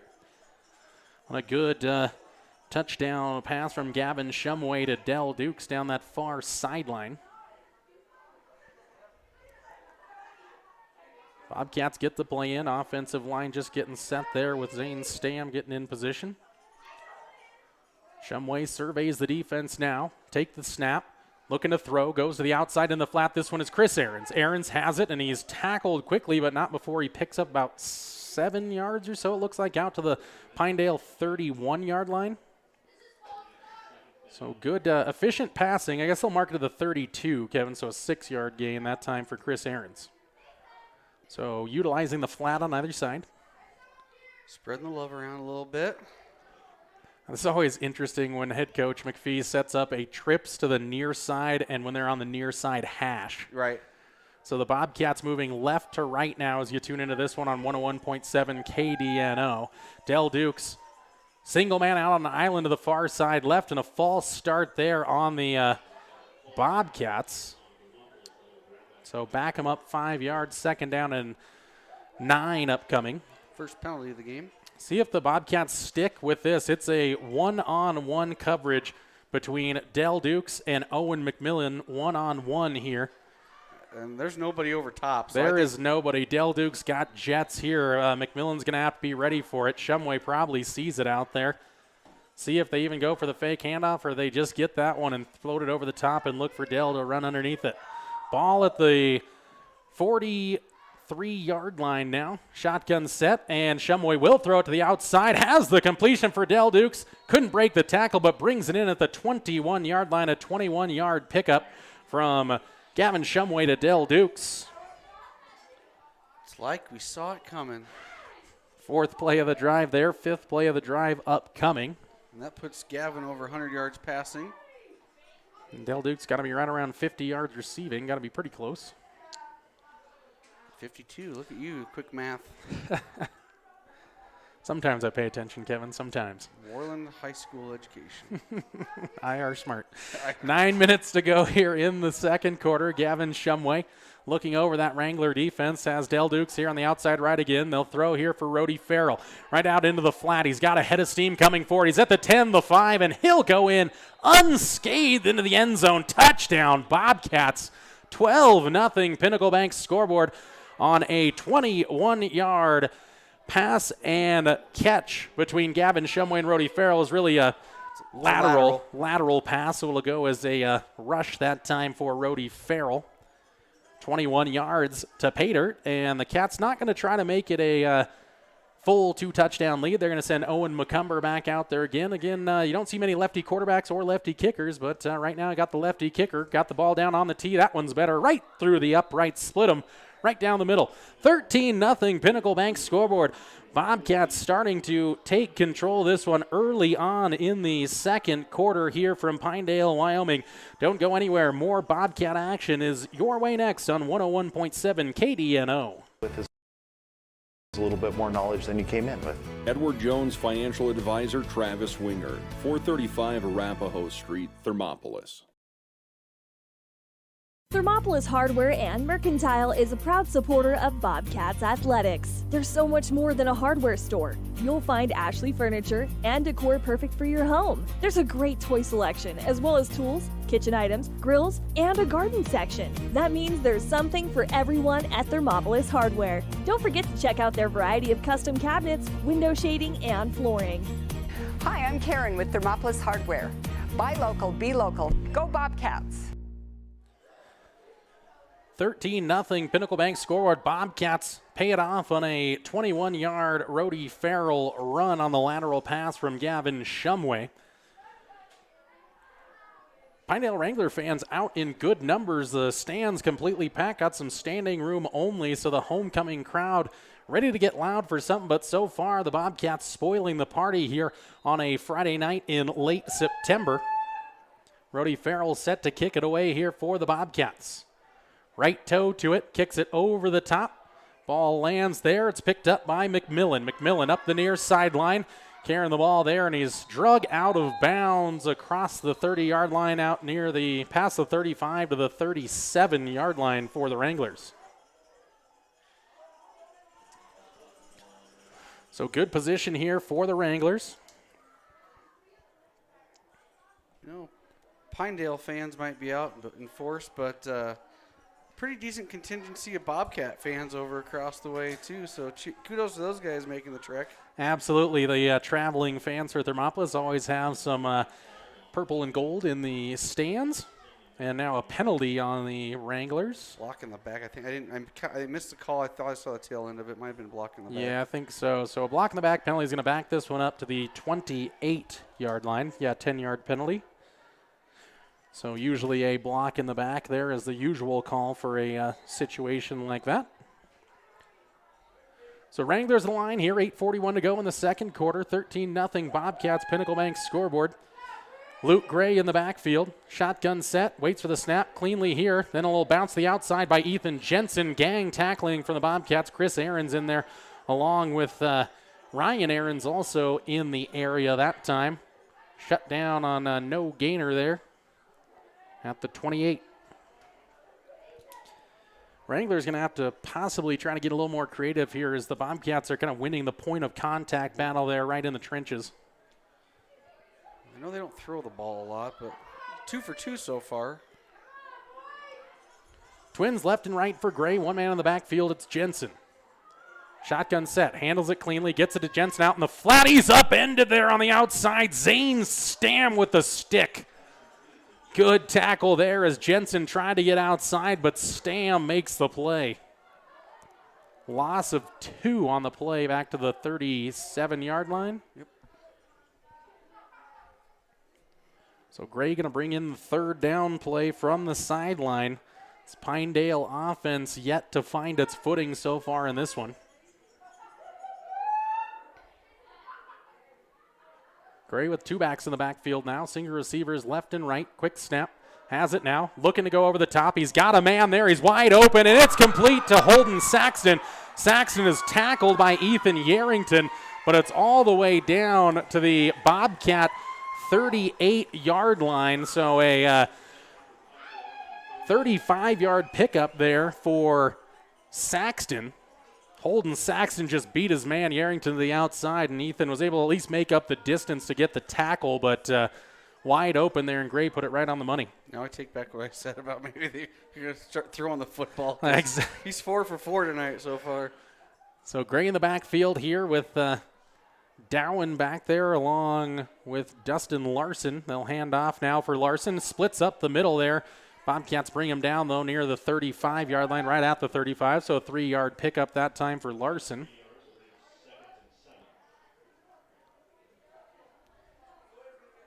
So, again, seen a number of different players in the backfield so far for the Wranglers. That one a different look there. As, again, it is back there. It is Dustin Larson and Cale Dowen again with Luke Gray. Single receivers left and right. They'll send McMillan out to the right. They hand it off up the middle for Dowen. Dowen following some good blocks here as he's past the 20. Breaking tackles of the Bobcats, and finally a shoestringer at the 14-yard line. So a 21-yard pickup that time for Dowen, and all of a sudden the wheels of change are turning here for the Pinedale Wranglers. That was a good hard run by Dowen, and he was dragging people, stripping them off of him. And like I said, he's a big boy. He's a hard one to take down.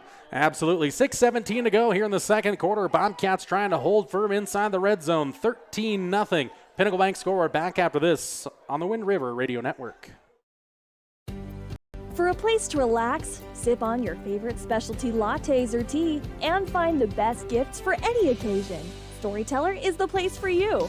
Books brimming with compelling stories, gifts for the kids like Legos and coloring projects, and something for your family and friends like hats, jewelry, or a bag of award-winning Mountain Air roasted jackrabbit java. To learn more, visit StorytellerYO.com or swing by at 524 Broadway in Thermopolis. Timeout has culminated. Wranglers inside the red zone at the 14-yard line.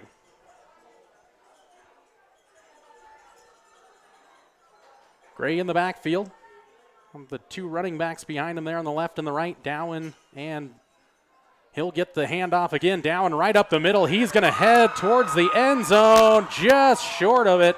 First down and goal coming up at the 1-yard line. So a 13-yard burst there for Dowen, who has 34 yards on his last two carries. Cale Dowen getting this offense rolling.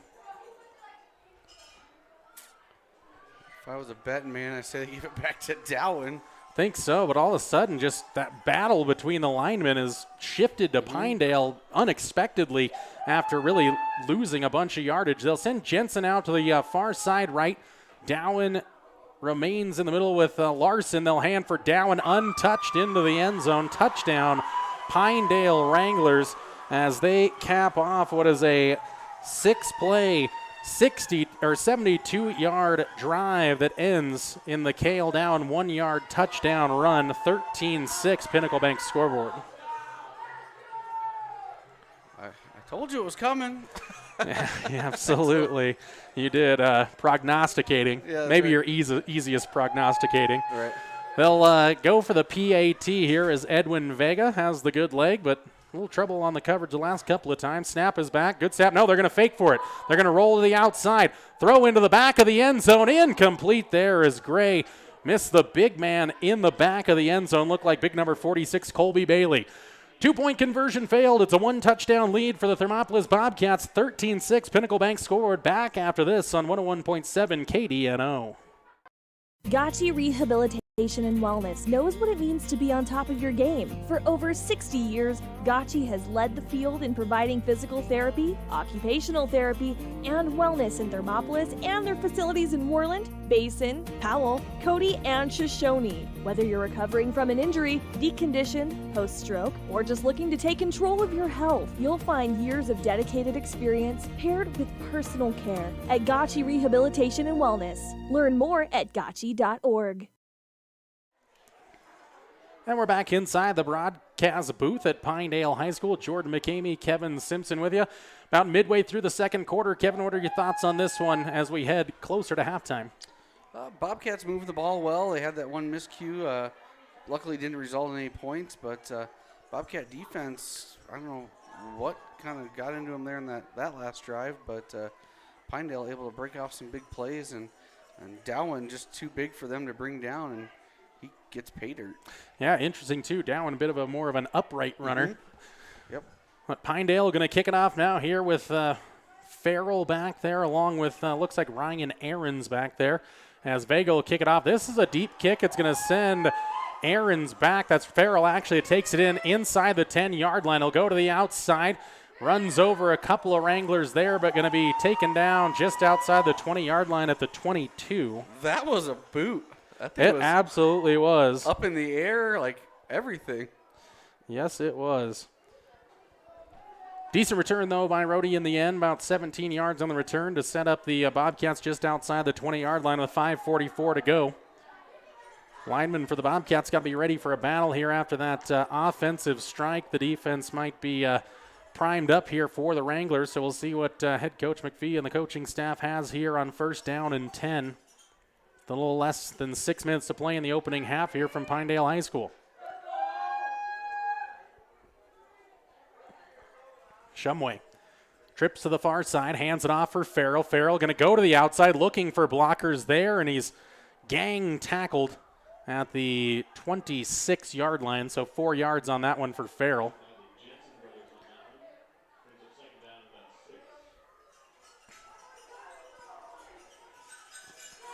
Farrell involved heavily early, no surprise there. Again, they ran to that trip side trying to set up the blocking scheme out there on the near side, but Pinedale able to get downhill enough to bring Farrell down after a gain of 4. Got Del Dukes here on the near side on an island again, and no over-the-top coverage here against, this time it's number 10, Holden Saxton. It was McMillan last time. They'll switch Saxton onto the outside coverage. They'll go to the outside now, and a little low throw there for Del Dukes. He did bring it in, though, but it's going to be about a gain of a yard out to the 27.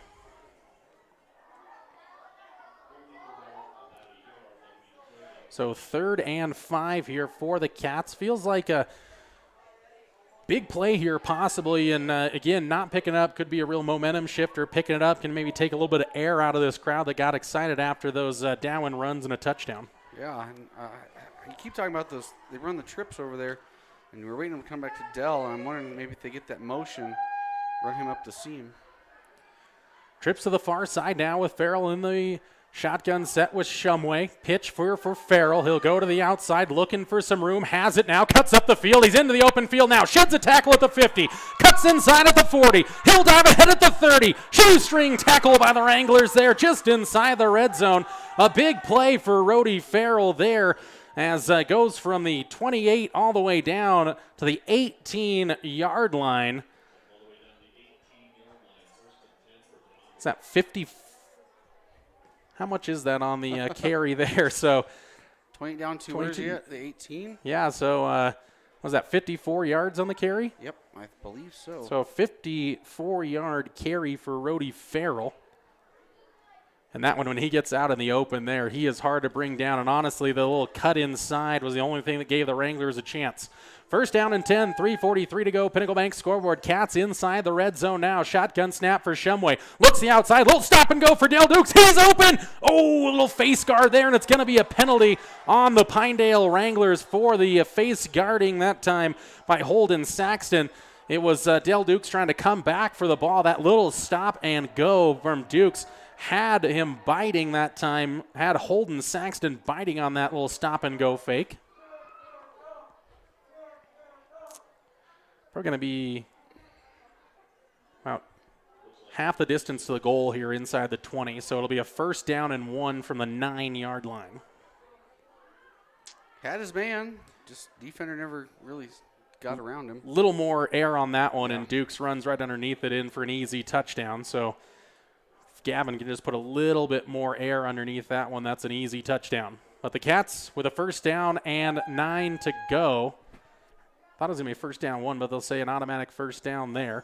So a little handoff here on the end around now for Ryan Aarons, and a flag on the backside. The ball's on the deck here, and the Wranglers cannot come up with it there as it squirts out of bounds at what looks like the 12-yard line, but there's also a flag on the play. Kind of in the area of holding.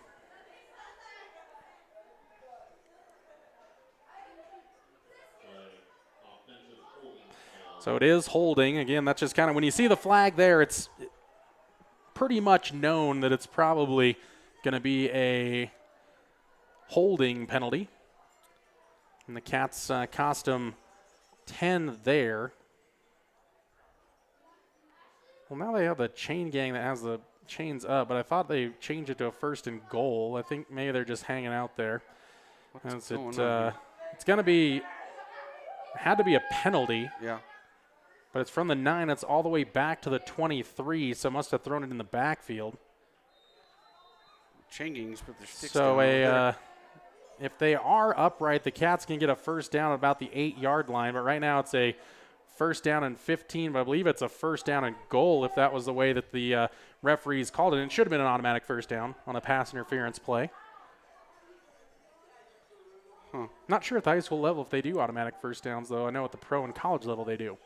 Cats trip set to the left. Now motion from the left to right from Chris Aaron. Snap now. Shumway drops back, throws over the middle for Farrell. He has it on the dump off here. Rhodey goes to the outside left, looking for the 10-yard line now. Sheds a tackle. He's heading for the pylon. Touchdown, Bobcats. 2:34 to go in the opening half, and the Cats go on top 19-6 on a 23-yard Rhodey Farrell scamper to pay dirt. Just that little underneath bubble screen we've seen them do several times. And Rhodey took it, turned the right direction, and there's basically a foot race over there on the outside. Absolutely. So another touchdown for the Cats. That one 5 plays, 78 yards, and ends in the 23-yard touchdown for Rhodey Farrell. 2:33 to go here in the half as McCumber looks to add the extra point to put the Cats up by 14. Low snap, good hold. Kick is up, and it is good. Owen McCumber puts it through the uprights to give the Cats a 14-point lead on the Pinnacle Bank scoreboard. Bobcats 20, Wranglers 6 on the Wind River Radio Network.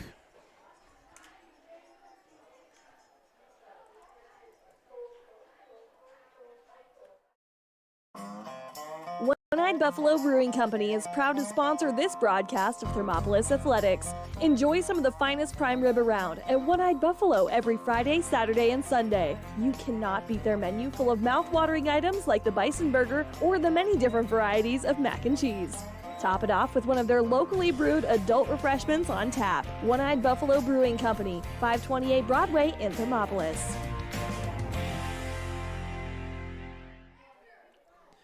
20-6, Pinnacle Bank scoreboard as we welcome you back inside the broadcast booth at Pinedale High School. Jordan McCamey, Kevin Simpson with you for Bobcat football action all season long as we are officially into the second half of the season for the 2A squads. Cats back-to-back travel weekends, long road trips, but no travel hangover for the Bobcats thus far in the first half, leading by 2 touchdowns, 20-6 on the Pinnacle Bank scoreboard. They'll head over to take on the Lyman Eagles next week, which we'll have here for you on the Wind River Radio Network. Remind you, a very early 2 o'clock kickoff over there down in the southwest corner of the state.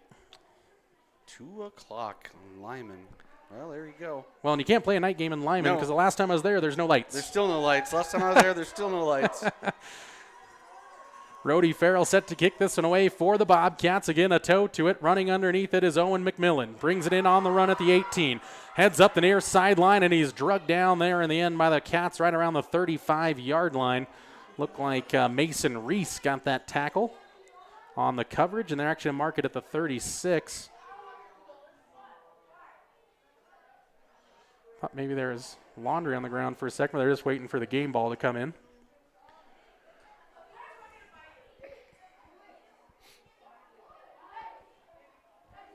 So last drive was a 6-play drive, 72 yards and a touchdown for the Wranglers. But now the Wranglers and Cats on one knee. Looks like a player is down here on the near sideline. So we take a break on the Wind River Radio Network. Bobcats 20, Wranglers 6. Back after this on 101.7 KDNO and the Wind River Radio Network.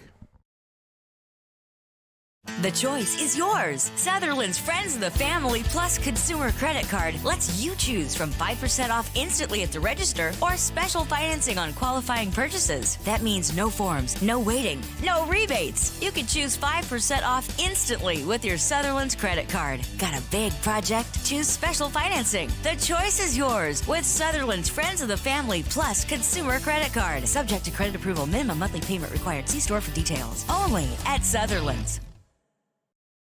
Ever wonder why so many babies are delivered at Hot Springs Health in Thermopolis?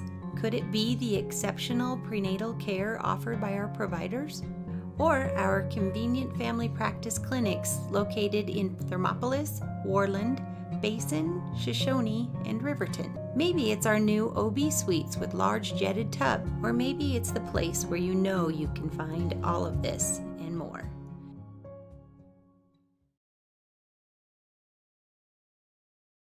There are 2 ways to buy 4x4 gear, the expensive way and the smart way. The expensive way is when you buy a new truck or SUV and the dealer sells you the brush guard, the heavy-duty bumpers, the steps, lights, winch, you name it. He rolls it all in with your loan into your monthly payment. But here's the smart way. Shop at Wyoming 4x4, where you get expert advice from Dan, quality gear, professional installation, all for a whole lot less than you'd spend at a car dealer. Wyoming 4x4 on North Federal in Riverton. The smart way to roll.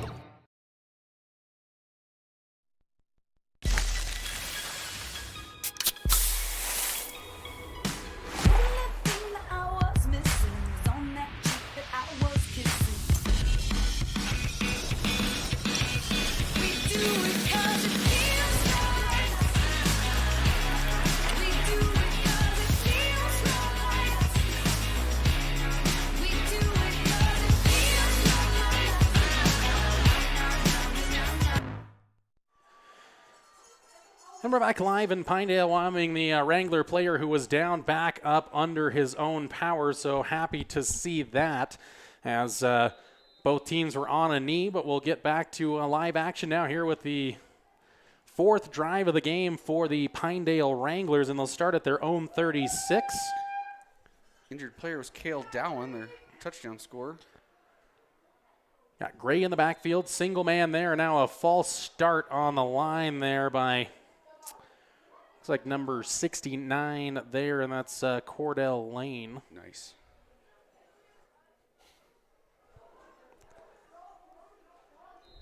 Five-yard penalty sets up a first down and 15 for the Pinedale Wranglers. Shotgun snap here for Gray. A little cutback now for Jensen as Jensen gets the outside. Ethan Jensen with about a 6-yard burst.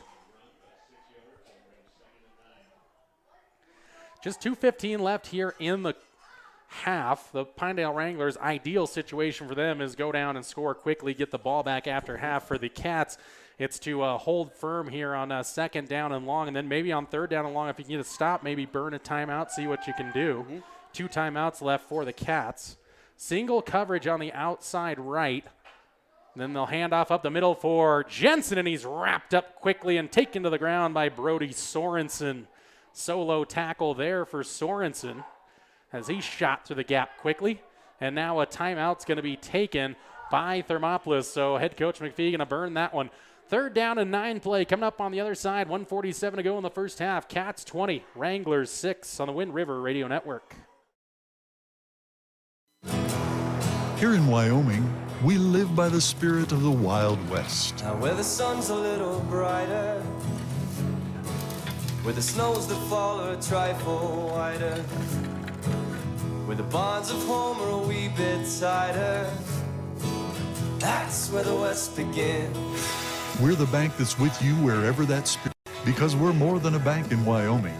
We're Wyoming in a bank. Pinnacle Bank, the way banking should be. Team still in the timeout huddles here for the Cats and the Wranglers. Wranglers break the group huddle there with 1:47 to go. Third and 9. 1:47 to go. And the question for Pinedale, if they don't pick it up, guessing head coach McPhee's going to burn a timeout. And then that puts Pinedale in a real awkward situation right out here near midfield. Not quite no man's land just yet. Great. Oh, and then a early snap there, but no whistle that time. Cats over the top coverage. They're going to throw a flag. It should have been a false start to start that play. It was awkward, was not whistled by the referees, and that's going to be a pass interference call for the on the Cats. And that's going to go against Gavin Shumway. Again, not sure exactly why the Wranglers are marching quite that far. It's not an NFL rule. Going to get 15 yards out of that one. So a 15-yard penalty on the Cats gives the Wranglers a first down at the 48-yard line, but we'll tell you, Kevin, mark that one. That was a missed false start penalty on the Wranglers. Got moving early on this near side of the offensive line, but if it's not called, it didn't happen. Wranglers first down and 10 inside of Cat territory. They'll hand for Jensen, bounces to the outside. Little bit of room there, but then corralled by number 71 Mason Reese and a host of Cats after a pickup of about 3. Call it 4 down to the 39-yard line. Or excuse me, the 44-yard line. So second down and 6 to go. Twins left and right. 1:13 to go in this half. Is Gray going to throw it now? Has a man. It's McMillan who caught that one. Nearly lost the football, and he stood up right around the 35-yard line, called the 36. So an 8-yard completion to give the Wranglers a first down with 60 ticks left in this opening half of football. And again, we're expecting maybe just a slightly extended halftime for homecoming festivities, so take a little extended break to start our halftime here on the Wind River Radio Network. Then we'll jump into our Hot Springs Health halftime show, where we'll give you the first half stats. We'll also look at the keys of the second half and maybe look ahead to some of the matchups and some of the games that have already happened across the Cowboy State here on a Friday. A couple of Thursday games this week, actually, and a couple of them over in Fremont County. Yep. Timeout was taken. It was taken by Pinedale. Should be their last. Yeah, Pinedale's. Well, they say there's 3 up there, but I don't think it's been ticked down because I believe that was their 3rd, unless the Cats took the timeout to set up the defense. But I still feel like Pinedale's had at least one timeout. Pretty sure that they motion this way, but yeah. Because that again, you can't always trust the scoreboard again at the high school level. Again, a clock operator doing their best over there. Wranglers back on the field as well as the Cat defense. 2 running backs in the backfield here, Jensen and Larson. Gray takes a snap, give for Larson, tries to go up the middle, runs into some Bobcats there, and he's swallowed up at the 33-yard line, so a 3-yard burst, and they'll go quickly here. 49 seconds ago, Gray has his offense set, takes a snap, hands for Jensen again, looking for a hole, taken down by Rhodey Farrell, and Zane Stam finishes it off as well as he was completing a block, and Pinedale going to spend another timeout as they'll have a 3rd down and 6 play coming up on the other side of a timeout. We'll step away quickly. Bobcats 20, Wranglers 6 on the Pinnacle Bank scoreboard here on the Wind River Radio Network. Did you know the Gotchi Rehabilitation and Wellness in Thermopolis also has something called the Gotchi Wellness Center? It's your dream gym with cardio equipment, cable machines, free weights and dumbbells, hydraulic resistance machines, and personal trainers that care about your goals. The Wellness Center is huge and includes a rock wall, pegboard, sled, tires, punching bags, squat rack, and a whole lot more. Check out the Senior Wellness class. To take the first step to a healthier you, visit gotchi.org.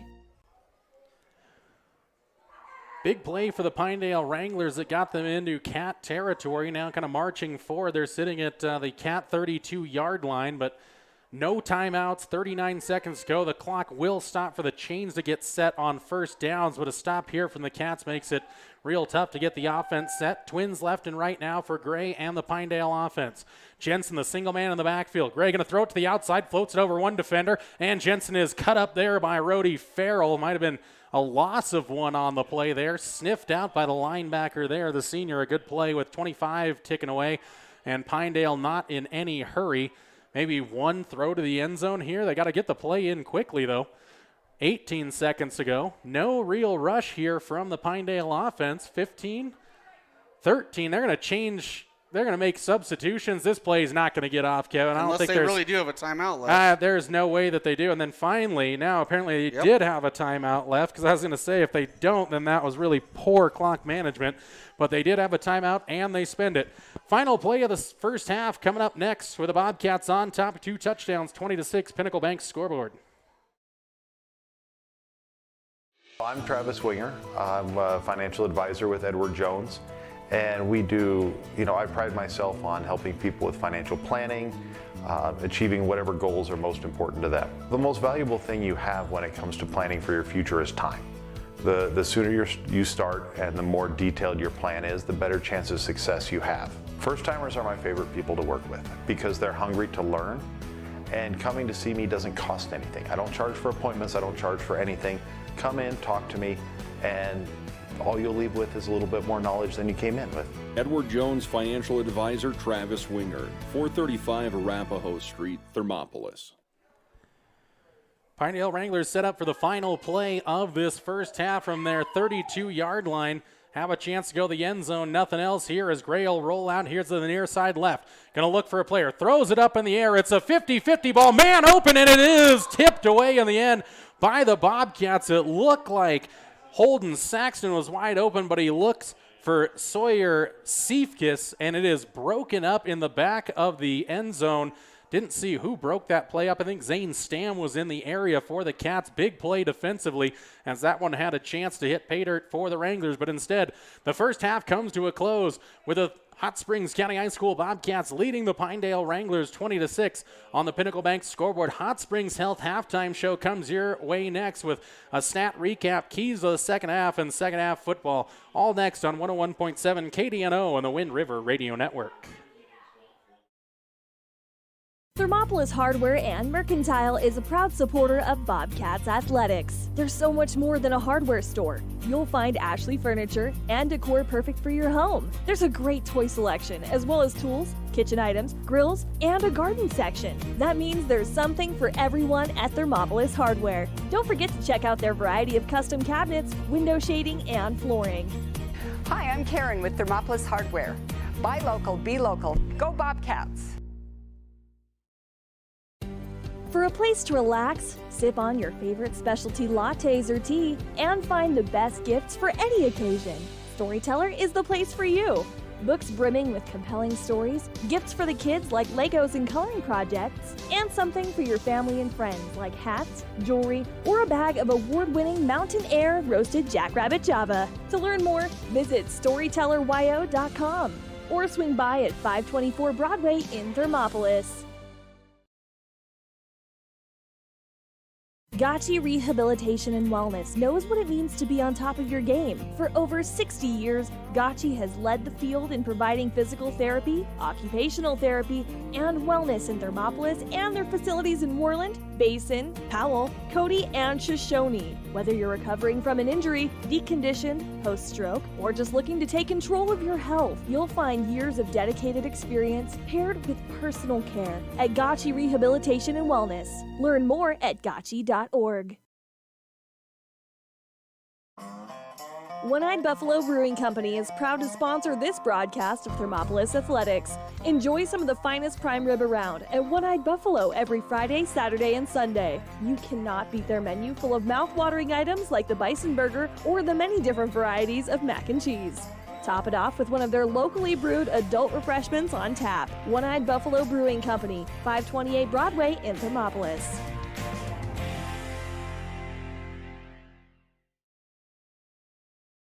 The choice is yours. Sutherland's Friends of the Family Plus Consumer Credit Card lets you choose from 5% off instantly at the register or special financing on qualifying purchases. That means no forms, no waiting, no rebates. You can choose 5% off instantly with your Sutherland's credit card. Got a big project? Choose special financing. The choice is yours with Sutherland's Friends of the Family Plus Consumer Credit Card. Subject to credit approval. Minimum monthly payment required. See store for details. Only at Sutherland's.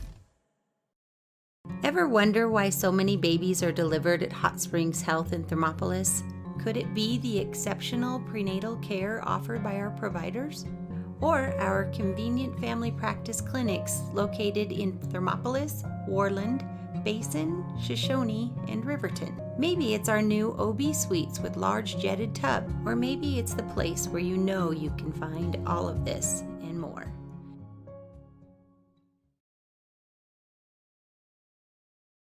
There are two ways to buy 4x4 gear, the expensive way and the smart way. The expensive way is when you buy a new truck or SUV and the dealer sells you the brush guard, the heavy-duty bumpers, the steps, lights, winch, you name it. He rolls it all in with your loan into your monthly payment. But here's the smart way. Shop at Wyoming 4x4, where you get expert advice from Dan, quality gear, professional installation, all for a whole lot less than you'd spend at a car dealer. Wyoming 4x4 on North Federal in Riverton. The smart way to roll.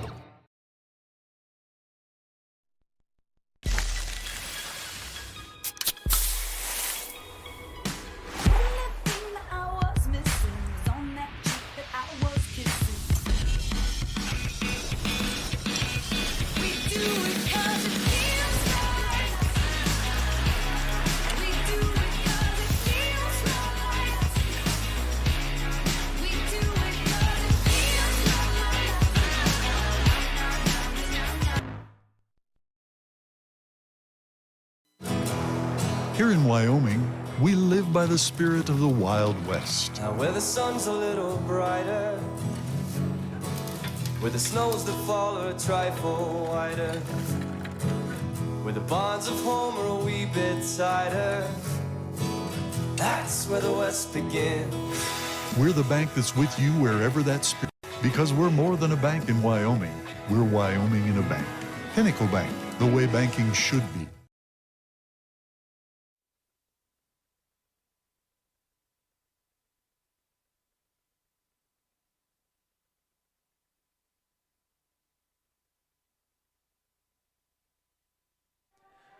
And welcome back to Pinedale, Wyoming. Halftime score, Pinnacle Bank scoreboard. Bobcats 20, Wranglers 6, as the Cats have a halftime lead. This is the Hot Springs Health halftime show on the Wind River Radio Network. Jordan McCamey, Kevin Simpson bringing you Bobcat action all season long. First half, 3 touchdowns. Kevin, Cats could have had more.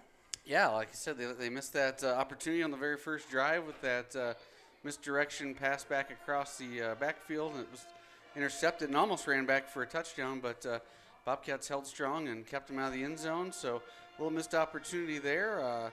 Bobcats held off that last little push by Pinedale at the end of the first quarter. So, I mean, all in all, a pretty decent half of football by the Bobcats to be up 2 touchdowns.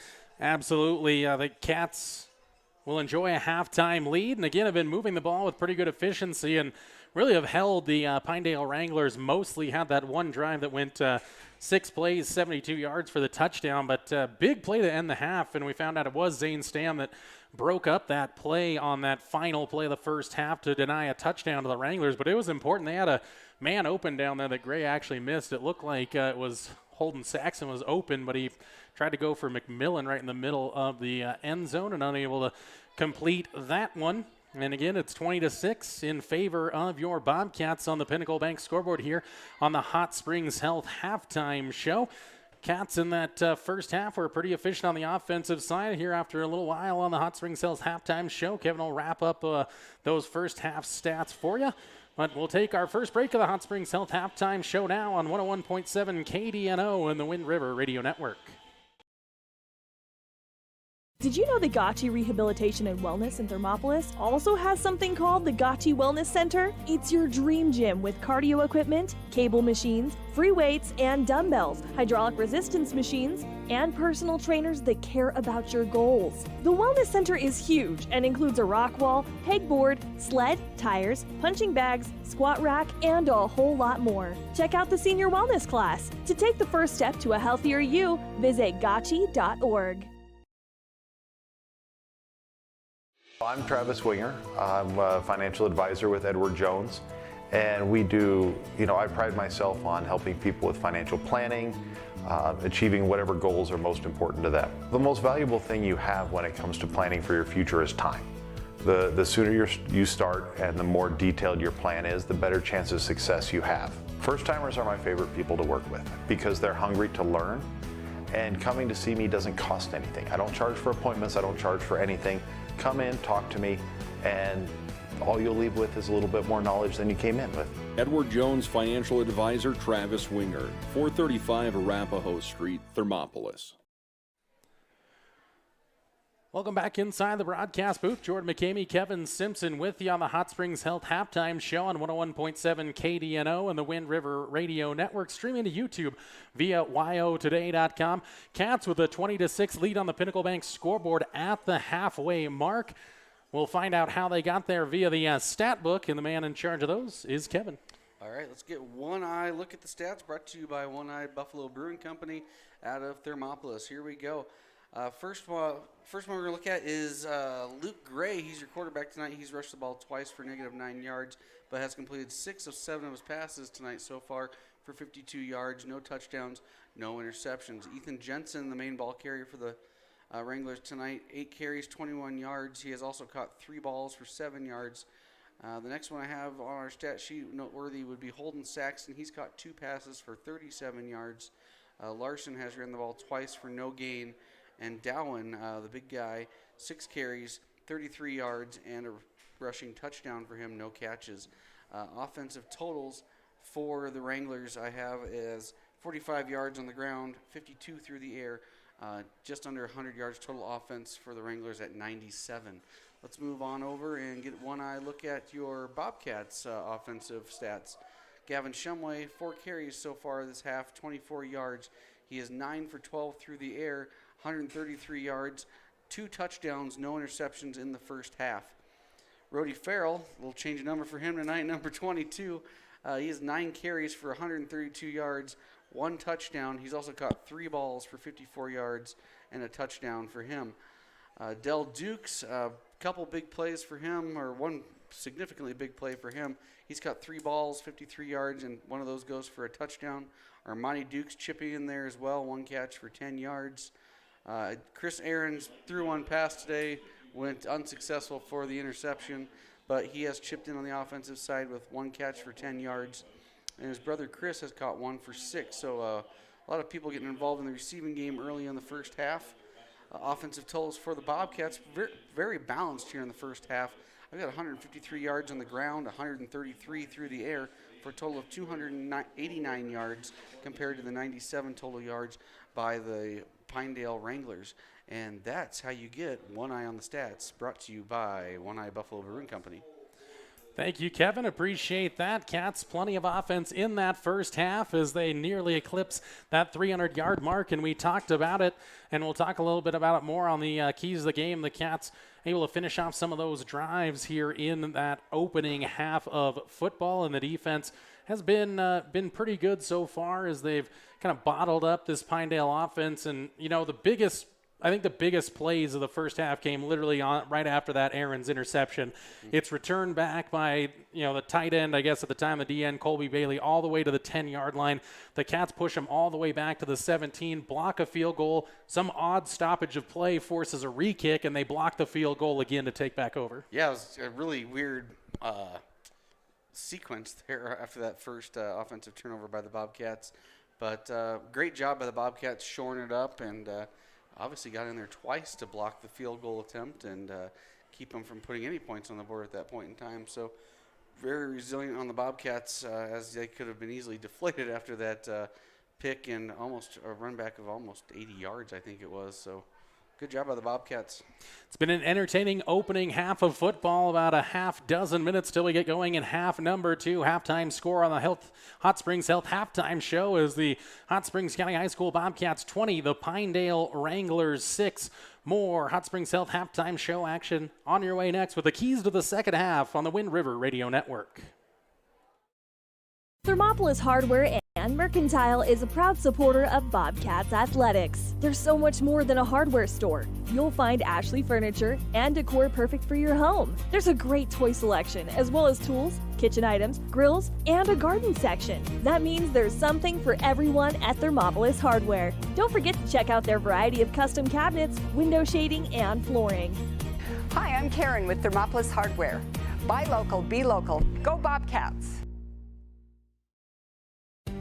For a place to relax, sip on your favorite specialty lattes or tea, and find the best gifts for any occasion, Storyteller is the place for you. Books brimming with compelling stories, gifts for the kids like Legos and coloring projects, and something for your family and friends like hats, jewelry, or a bag of award-winning Mountain Air roasted jackrabbit Java. To learn more, visit StorytellerYO.com or swing by at 524 Broadway in Thermopolis. Gotchi Rehabilitation and Wellness knows what it means to be on top of your game. For over 60 years, Gotchi has led the field in providing physical therapy, occupational therapy, and wellness in Thermopolis and their facilities in Worland, Basin, Powell, Cody, and Shoshone. Whether you're recovering from an injury, deconditioned, post-stroke, or just looking to take control of your health, you'll find years of dedicated experience paired with personal care at Gotchi Rehabilitation and Wellness. Learn more at gotchi.org. One-Eyed Buffalo Brewing Company is proud to sponsor this broadcast of Thermopolis Athletics. Enjoy some of the finest prime rib around at One-Eyed Buffalo every Friday, Saturday, and Sunday. You cannot beat their menu full of mouth-watering items like the bison burger or the many different varieties of mac and cheese. Top it off with one of their locally brewed adult refreshments on tap. One-Eyed Buffalo Brewing Company, 528 Broadway in Thermopolis. And welcome back inside the Hot Springs Health halftime show from Pinedale, Wyoming. Bobcats on the road and having success through the opening 24 minutes of this one, leading 20-6 on the Pinnacle Bank scoreboard. But 2 halves of football are played, and we'll have the keys to the second half. And with those keys is Kevin. First key I have is the bend, don't break defense. They've given up some big plays on defensively, some big runs, but I think when it ultimately comes down to it, the Bobcats have shored things up when the field gets a little shorter. So I think they need to just kind of continue that. The old bend, don't break D for them. Key number 2, we saw kind of later in the second quarter there, the Wranglers kind of starting to test the defensive backs of the Bobcats, and we've seen that kind of be a little bit of the Achilles heel for the Bobcats the first part of the season. So maybe work on that over-the-top coverage for the Bobcats and keeping the Wranglers staying in front of them basically. And so working on that over-the-top coverage. And the last one I have finish for the Bobcats. It's homecoming for Pinedale, and they're going to get the ball back here. So I think what the Bobcats need to do is just kind of keep that pedal to the metal, keep that killer mentality out there, keep the crowd out of it, and finish this football game. So those are your 3 keys of the game, brought to you by Edward Jones and your local financial advisor, Travis Winger. Thank you for those keys to the second half. Kevin, we're just a couple of minutes away from it here on the Wind River Radio Network. Cats and Wranglers both out, stretching out for half number 2. That's going to do it for our Hot Springs Health halftime show. On the other side, Bobcats will kick it away to the Wranglers to start half number 2. This is Bobcat football on the Wind River Radio Network. The choice is yours. Sutherland's Friends of the Family Plus Consumer Credit Card lets you choose from 5% off instantly at the register or special financing on qualifying purchases. That means no forms, no waiting, no rebates. You can choose 5% off instantly with your Sutherland's credit card. Got a big project? Choose special financing. The choice is yours with Sutherland's Friends of the Family Plus Consumer Credit Card. Subject to credit approval. Minimum monthly payment required. See store for details. Only at Sutherland's. Ever wonder why so many babies are delivered at Hot Springs Health in Thermopolis? Could it be the exceptional prenatal care offered by our providers? Or our convenient family practice clinics located in Thermopolis, Warland, Basin, Shoshone, and Riverton? Maybe it's our new OB suites with large jetted tub, or maybe it's the place where you know you can find all of this and more.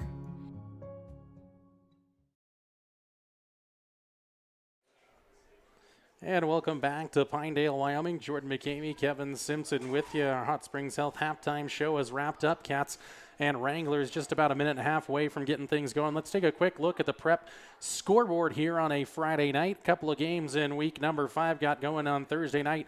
In 3A, number 3, Lyman took out Kemmer 45-6. Newcastle beats Upton Sundance 22-14. In 1A 9-man, Shoshone number 2 and 1A 9-man beats Riverside 47-6. And a contest that finished 82-0 in favor of the number 3 Wind River Cougars over the Wyoming Indian Chiefs. Cougars set program records for points scored in game and margin of victory in that contest. 82 points up on the scoreboard there. Some games tonight across all classifications. The 1-2 matchup in 4A, Cheyenne East at number 2 Sheridan.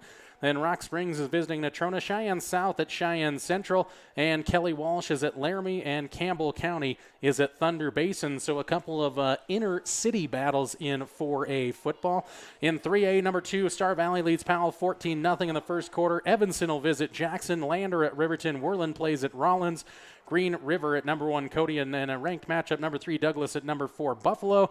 In 2A, number 2 Tongue River takes out Torrington 48-13. Cokeville leads number 5 Mountain View 14-0. Again, here it's Bobcats up 20-6 on the Pinnacle Bank scoreboard. Wheatland is at Bighorn and Burns at Glen Rock. Some more 9-man scores southeast. The Cyclones over Guernsey Sunrise 69-6. And in 6-man, Burlington 66-16 over Farson Eden. Encampment beats KC number 71-6 in a 4-5 matchup in that one. Lovell is also playing host to Rich County, Utah tonight, currently leading 13-0 at the halfway mark. Did you say Lovell is hosting them? I thought that's what, or did they go to Rich County? if they went to Lovell, that's unfortunate for Rich County to do the 5-hour drive one week. I know. And a 6-hour drive the next week. I thought that that's what we had talked about. It might not be. Maybe it is in Utah. But we are ready for second half action here on the Wind River Radio Network. 12 minutes up on the Pinnacle Bank scoreboard. Again, Jordan McCamey, Kevin Simpson with you for it. Cat's going to be moving right to left as you tune into this one in the second half on 101.7 KDNO, and welcome in those streaming at YouTube via yotoday.com. Again, head to yotoday.com, click on the sports tab, then the click here to watch live local sports hot link lands you on our YouTube landing page. Click on Thermopolis versus Pinedale. Have you right here with us for the live video stream. If you're looking for something else to do in Thermopolis Invite Volleyball Tournament is going on this weekend. Yeah, go support the Lady Cats there. Ball received here by Pinedale by the up man, number 23, Sawyer Siefkis. And Siefkis is bottled up right around the 35-yard line, so good field position for the Pinedale Wranglers.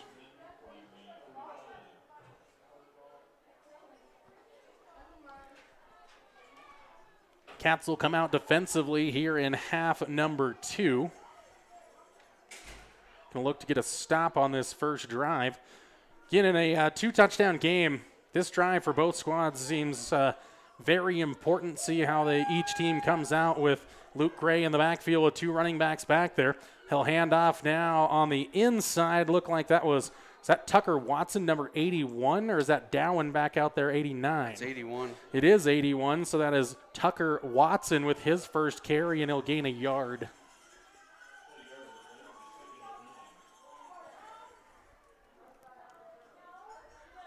So it looks like Siefkis comes out of the game for the Wranglers. Gray brings in the play from the sideline. No changes thus far for the Cats. So Gray in the backfield again with Watson on one side and Larson on the other. Shotgun snap, taken cleanly, going to the air is Gray, looking for some room, throws it way over the top. Zane Stam there for the interception at the 40. He'll push it across midfield at the 50. Goes to the far sideline, breaks inside, breaking tackles there, rides a man out of bounds at the Pinedale 23-yard line. A quick change of possession play. Zane Stam with the pick and the return, and the Cats in business early in half number 2. Really good job by Zane. We talked about that. Working in the back area, the DB's good coverage, and Zane lives up to one of those Travis Winger's keys of the second half. Absolutely. So team op starts in their own territory for the first time tonight, and again, looks like they marked him at the 23-yard line, so just outside the red zone here for the Cats. 1:04 into the second half on the Pinnacle Bank scoreboard. Cats looking to add to that 20-6 lead. Farrell and Shumway in the backfield. Trips out to the far side. Right ball on the far hash. Dale Dukes, the single man here to the near side on an island. Snap taken. Good snap. Now Farrell bounces to the outside. Cuts it back up into the inside and takes a man for a ride a bit across the 20 down near the 17-yard line. See where they mark him down to the 16. So a 7-yard pickup there for Rody Farrell.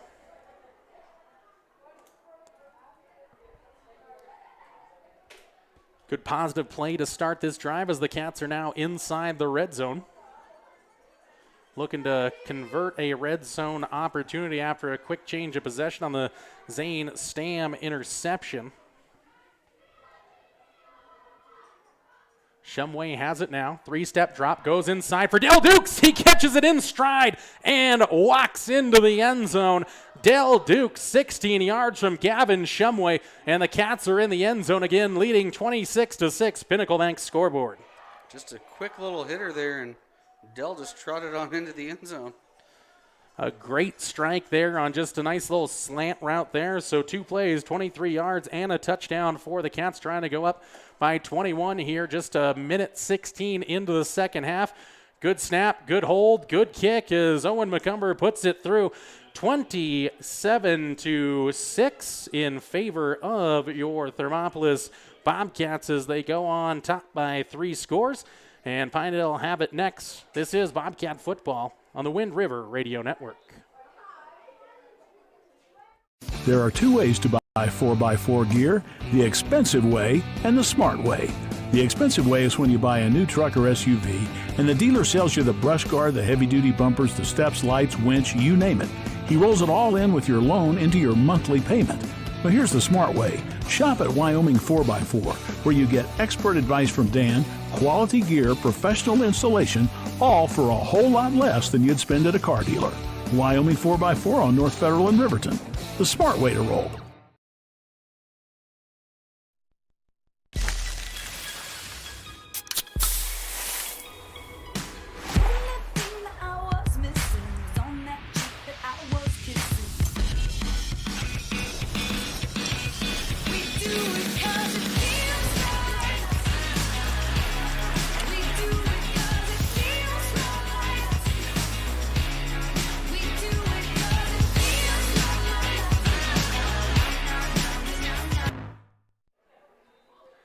(27-6) Pinnacle Bank scoreboard. Cats put up another score here as Owen McCumber is actually going to kick off this time instead of Rhodey Farrell. And McCumber puts a good boot on it, bounces into the hands of Owen McMillan, cuts up the field, breaks a couple of tackles, and taken down just short of the 40-yard line at the 38.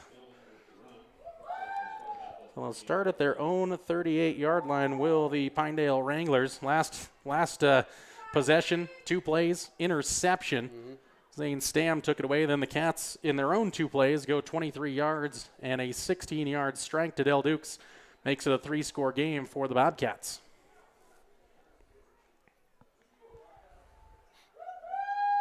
So Gray going to be in the backfield this time just with Ethan Jensen. 2 receivers split near side and far side. A little low snap there for Gray. Pressure into the backfield, trying to get around. Its ball is tipped up into the air, and Armani Dukes nearly came up with that one. I think he tipped it. It was in the air for a long time, nearly sees it again and brings it in, but it falls harmlessly out of bounds after the great deflection. No, that would have been cool. Like that would have been a little tip drill yourself. That was funny, too, because it went so high that he didn't even think about looking for it. Then somebody must have yelled out that the ball was up, and he nearly caught it.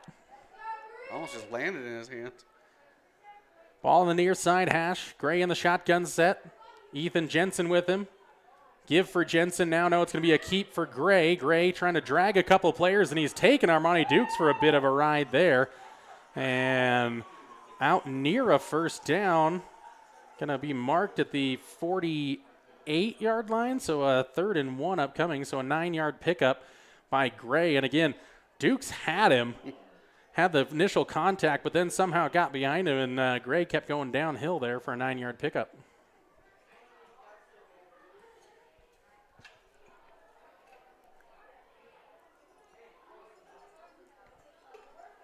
Cats looking to defensively stand here around midfield, but really it feels like with a three touchdown lead, this is four down territory regardless for the Wranglers. Gray in the backfield. He'll take a snap, hand it off inside now for number 32, Dustin Larson, and Larson's going to have just enough for that first down out to the 49, I believe. And they will, yes, ball marked to the 49, and that's where they needed to get for the first down.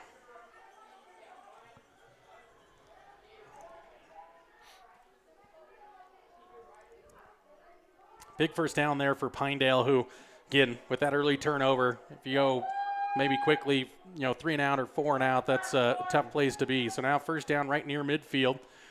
2-back set here for Gray in the shotgun. He wants to go to the air. Going to go to the outside, overthrew Jensen, but he rises up to catch that one high and stayed in bounds down to the Thermopolis 43-yard line. Maybe an 8-yard pickup. Yep. So an 8-yard completion there from Gray to Jensen. Jensen did a nice job to rise up to get that one. That one was pretty high from Gray, but in the end, goes down as a completion.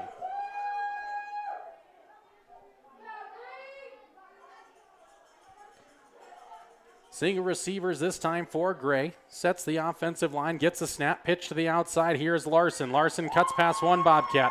Running downhill now and finally chopped up there. But not after he picked up the first down inside the 40 to the 38-yard line. So 5-yard pop that time for Dustin Larson. So again, Saw Dowen go down, and we see him on the sideline, no helmet, so had his helmet taken away from him there. So probably wants to go back in, but looking out for player safety down there on the sideline. Yep. Yeah. That's number one thing out here.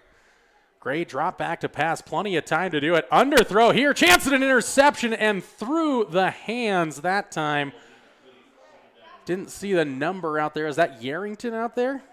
Yeah, I think that was Ethan. I think it's Ethan Yarrington that had his hands on that. That was that was definitely DB hands right there. Yeah. as they call them. As Gray gets away with a pass, nearly the second interception in as many drives. But yeah, we did touch on player safety, and I think plenty of people who watch Thursday Night Football probably going to be pro player safety after seeing very violent play. Again, nothing like that for Down, but again, good to see him take the helmet away, even though he looks like he's itching talking to people on the sidelines, but right now going to have to be a supporter.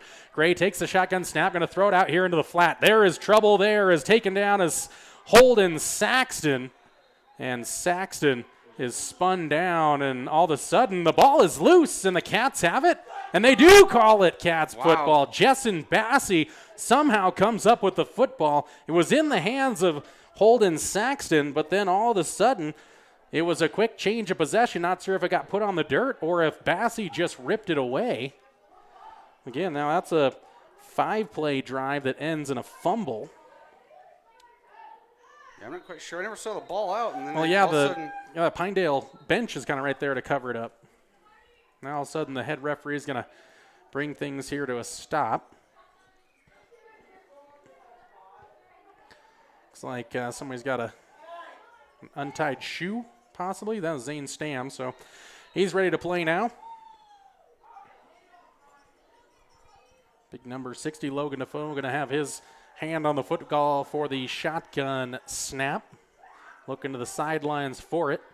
Offensive line down and set. Twins left and right. Dukes and Aaron's either side. Man on the hip of Gavin Shumway. It's Rhodey Farrell. Chance to pass here out into the flat there. It's caught by Ryan Aarons. Good play that time. Pushed out of bounds near the 42-yard line of the Pinedale Wranglers. So a 15-yard pickup on that passing play from Shumway to Aarons. Aarons has been busy tonight. yeah, like I said, at the halftime, we've got quite a number of people catching footballs out there for the Bobcats. Spreading around the joy here is Gavin Shumway, and he's probably been about as comfortable as we've ever seen him, inside the pocket or even rolling out. Sometimes he's been running for his life, having to make really athletic plays to get into a throwing position, but it's been a little bit easier here tonight, a little pass and catch, a little throw and catch for these kids.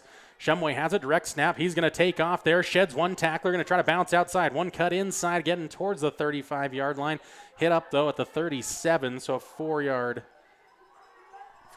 pickup. I think that ball popped out and he fell on top of it. Yeah, it looks like it. He did come up with it, so if it did come out momentarily, he was able to swallow that one up. Pinedale crowd, the student section, others in good voice tonight, though, for homecoming. So even though their Wranglers trail 27-6, still staying in good spirits. Really big crowd, probably one of the biggest crowds we've seen all season. Oh, yeah. Shumway and Farrell in the backfield. Monty Dukes. Now Rhodey Farrell goes in motion to the far side right. Here's the snap for Shumway. He'll roll to that right side. Now he'll throw off a back foot, trying to throw it into triple coverage, and it's dropped there, nearly intercepted by Ethan Jensen. Shumway, that's one of those where they set up the play, and you almost get too focused in on making the throw regardless. There was about 3 Wranglers in triple coverage of Farrell there. Yeah, there was two Bobcats and about 4 Wrangler players over there. Ball tipped around, and I think Shumway lucky that fell to the ground. 4th play of the drive upcoming here. Shumway, Farrell, and Chris Aarons now in the shotgun set. Little pistol look. Shotgun snap. Handoff for Farrell. Now to the outside, trying to use the speed to get around a couple of Wranglers. And then, of course, got to hit a man at the end of the run there, is right near the first down marker at the 32-yard line. Or are they going to mark it at the 31? It's down to the 31, maybe just short of the 31-yard line. 4th and inches upcoming. And the Cats are absolutely going for this one. This is the only problem about being shotgun all the time. This is one maybe you just sneak Gavin underway and just go. But right now, got to get some positive push forward if you are Thermopolis. So look to the sideline. Final 10 seconds, the play clock being signaled by the back judge. And wait for the countdown now. Down to the final 5, 4. Shotgun snap comes right at 1. Give for Farrell. Keep it in his belly. He's got the first down. Cuts it back inside. He rushes forward.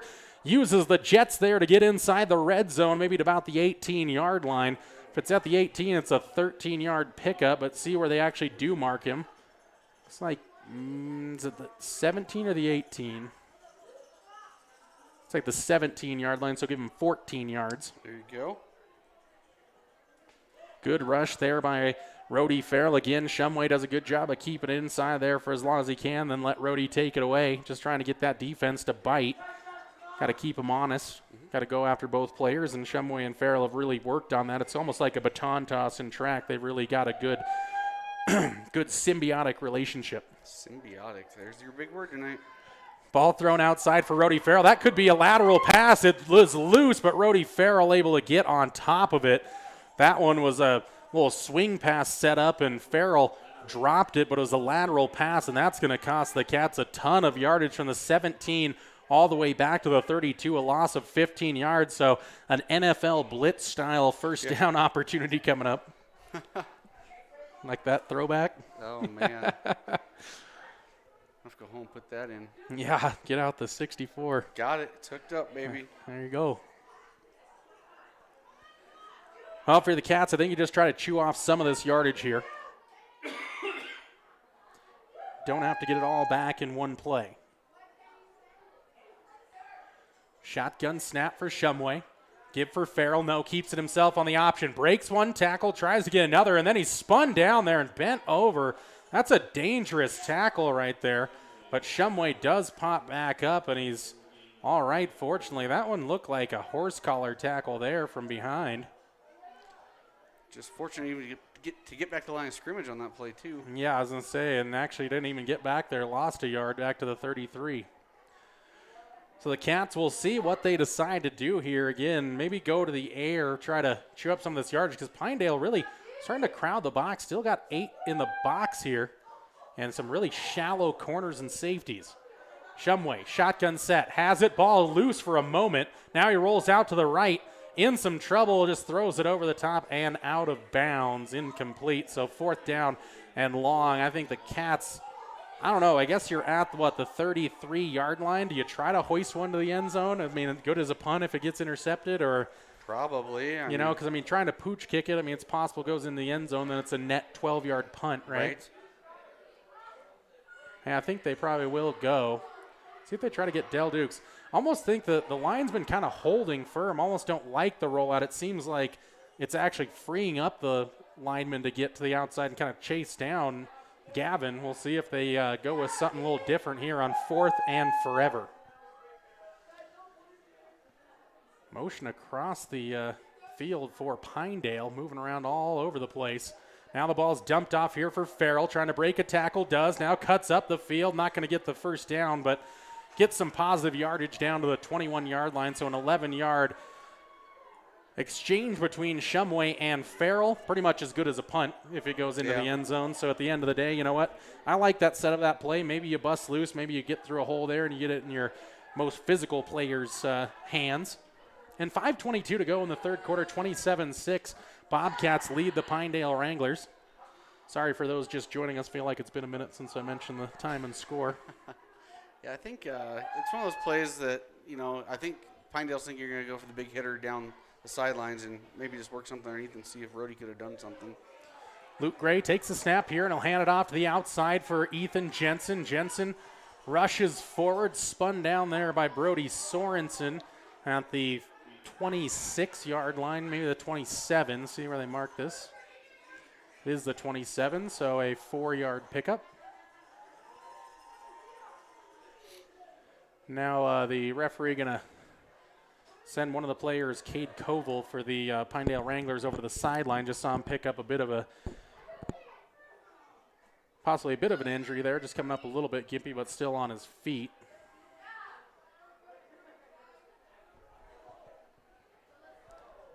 Gray goes into the shotgun set with two running backs there, single receivers left and right. Shotgun snap, handed off inside for Jensen, looking for some room. Line pushes him forward across the 30, maybe right at the 30 for a 3-yard gain. So 3rd down and manageable coming up here for the Wranglers.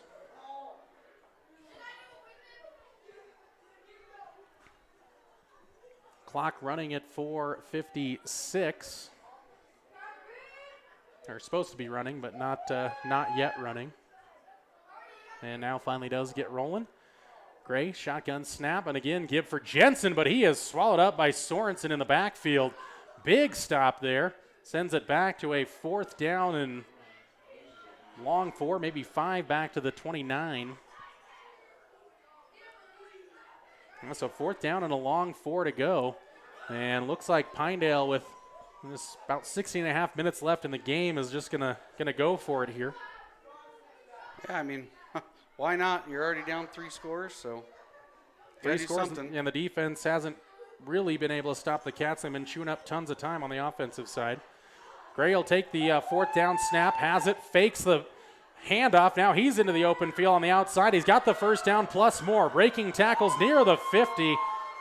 Finally tackled at the 50-yard line, so a 21-yard pickup for Luke Gray on that 4th down play. I think they were thinking they'd go with that regular give on the inside, but faked the handoff, rolled out to that outside left, and he had plenty of real estate out there. Almost a naked bootleg out there on that backside. So Gray keeps the possession alive for Pinedale as the clock ticks under 4 minutes to go here in the 3rd quarter. Cats lead at 27-6. Late change for Pinedale with Sawyer Siepkes coming off and Colby Bailey coming onto the field. Now one more rushes off for Pinedale, number 5, Brody Ritchie. No changes for the Cats defensively. Trips out to the far side left for Pinedale. Take the snap, now looking for somebody to be open, trying to throw it over the top for Jensen, and could not hook up with him there. And Luke Gray just a little slow to get up here. I think he's all right. Might have just taken a little more wear and tear on the turf than anything. That was great pressure by the Cats. Yeah, and I'm really good, kind of almost like an improv there by the Wranglers, and the wide receivers kind of leaked out as the quarterback, kind of mirrored the quarterback, and quarterback just couldn't hit him. But yeah, really good pressure by the Bobcats getting back there and disrupting that play. Again, clock stop now at 3:23, 3rd quarter. Cats going defensively. Shotgun snap now for Luke Gray. Gray hands it off up the inside. Running straight forward is Ethan Jensen for about 9 yards to the Cat 41. So a 9-yard pickup, setting up a 3rd down and 1. So Pinedale's been doing a good job of setting up these 3rd and 4th and shorts, trying to stay out of that real long down and distance that they had going early on in the contest. Okay, now that 2-back look in the backfield with Larson as well as Jensen. Cats showing some pressure, trying to go straight downhill. Armani Dukes had Gray in the backfield, couldn't bring him down. Now Gray is loose and tackled by Chris Ahrens. And just behind the line of scrimmage is the 43, or excuse me, the 43. So a 2-yard loss, setting up a 4th down and 3. Good play that time by Chris Ahrens. He spent a little too much time around Luke Gray. Is pretty happy with that tackle. He's got to be a little bit careful at the high school, well, any level really, but a little less of a leash in high school football. But a good play there by Chris Ahrens. 4th down play for Pinedale again. Gray handed off inside for Jensen, and he is taken down by the Cats. Turnover on downs as Chris Ahrens, Rhodey Farrell, and Armani Dukes all there to take down Ethan Jensen at the 43-yard line. So stopped him right at the line of scrimmage. There you go. And a turnover on downs. There you go. Bend, don't break. What we talk about, right? Absolutely. So the Cats have had pretty good field position all night. Worst field position, their own 16, but it started at the 36, the 42, the 48, the 43 here. So 5-play drive the last time ended in a turnover on downs. Again, the clock at a minute 59, the Cats can start kind of chewing up a lot of this game.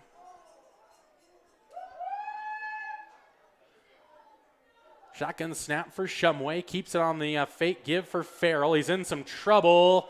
Almost taken down there. Then Shumway goes over the top in a contested play, and it's taken down by Rhodey Farrell. In the end, that play was messy. Wow. Man, it's going to be wiped out. Yeah, I'd say it's not a shock that there was an illegal man downfield after all of that. I mean, it was a fun play to call. It's not a surprise that it's coming back. So it's going to be 1st down and 15. Honestly, though, it's probably all right that it ends up being a 5-yard penalty because there for a while, Gavin was back around the 30-yard line. We're talking about potentially a 13, 14-yard loss. Right. And it remains 1st down now, so replay the down, 1st and 15. Rhodey Farrell and Gavin Shumway in there. You don't see too much that little option play with him staying in to throw much. Most time it's either Rhodey or Gavin running with it. But they'll have it now. Throw out for Rhodey Farrell out in the flat. It's a lateral pass there. Gets to the line of scrimmage. Drags a couple of Wranglers maybe for a couple yards. Maybe out to the 41, 42-yard line. Looks like it will be at the 41-yard line. So just 3 yards for Farrell that time. Cats want to get a little bit of yardage here. They've kind of been behind the sticks here for the last few drives.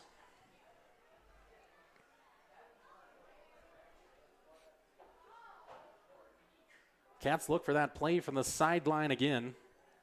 Chris Ahrens and Armani Dukes here closest to us on the near side. Looking down on him from the broadcast booth. Cats moving right to left. Shumway waiting for the snap. Sends Farrell in motion to the near side. Shotgun snap, cleanly held there. Going to try to throw. Throws it into trouble there, and it's intercepted. Intercepted by the Wranglers, and it's taken away in the end by number 21, Bodie Jensen, Bodie Jensen with the interception, and not sure if Shumway just didn't. I'm not sure if there's a miscommunication there because he just rifled that one right into Jensen's breadbasket there. Oh, yeah. I don't know if he didn't see him. He just straight up threw it right in his gut. Well, the first drive of the game, the Cats turned it over on an interception. Now 2 straight drives turning over, once on downs and now on an INT. So Pinedale right back in business inside of Thermop territory at the Thermop 38. Gray going to pitch it to the outside. Jensen cuts it back to the inside, runs into some trouble there. Farrell and a host of Cats in the area for the tackle. And Jessen Bassey was, okay, just need a little help up there. Was a little slow to get up.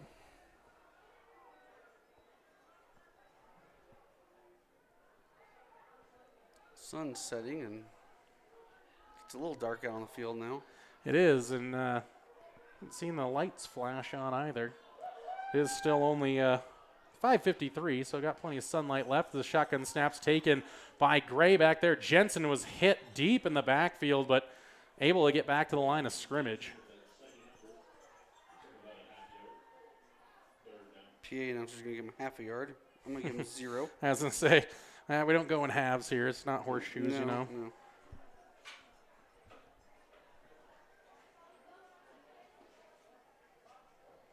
Now, sunset around 6:54 tonight.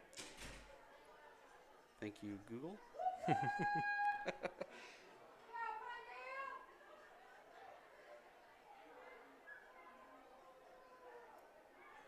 Gray waits for the snap, takes it now, drops back to pass, looking for a receiver outside, well short of him, though, short arm. That one, Cats able to wreak a little bit of havoc getting back to Gray, and it'll be 4th down and 6 as we get to the 4th quarter. Culminating quarter coming your way from Pinedale, Wyoming. Cats on top by 3 scores, 27-6, Pinnacle Bank scoreboard. Come back next for more Bobcat football on 101.7 KDNO and the Wind River Radio Network. Here in Wyoming, we live by the spirit of the Wild West. Now where the sun's a little brighter where the snows that fall are a trifle wider, where the bonds of home are a wee bit tighter. That's where the West begins. We're the bank that's with you wherever that spirit, because we're more than a bank in Wyoming.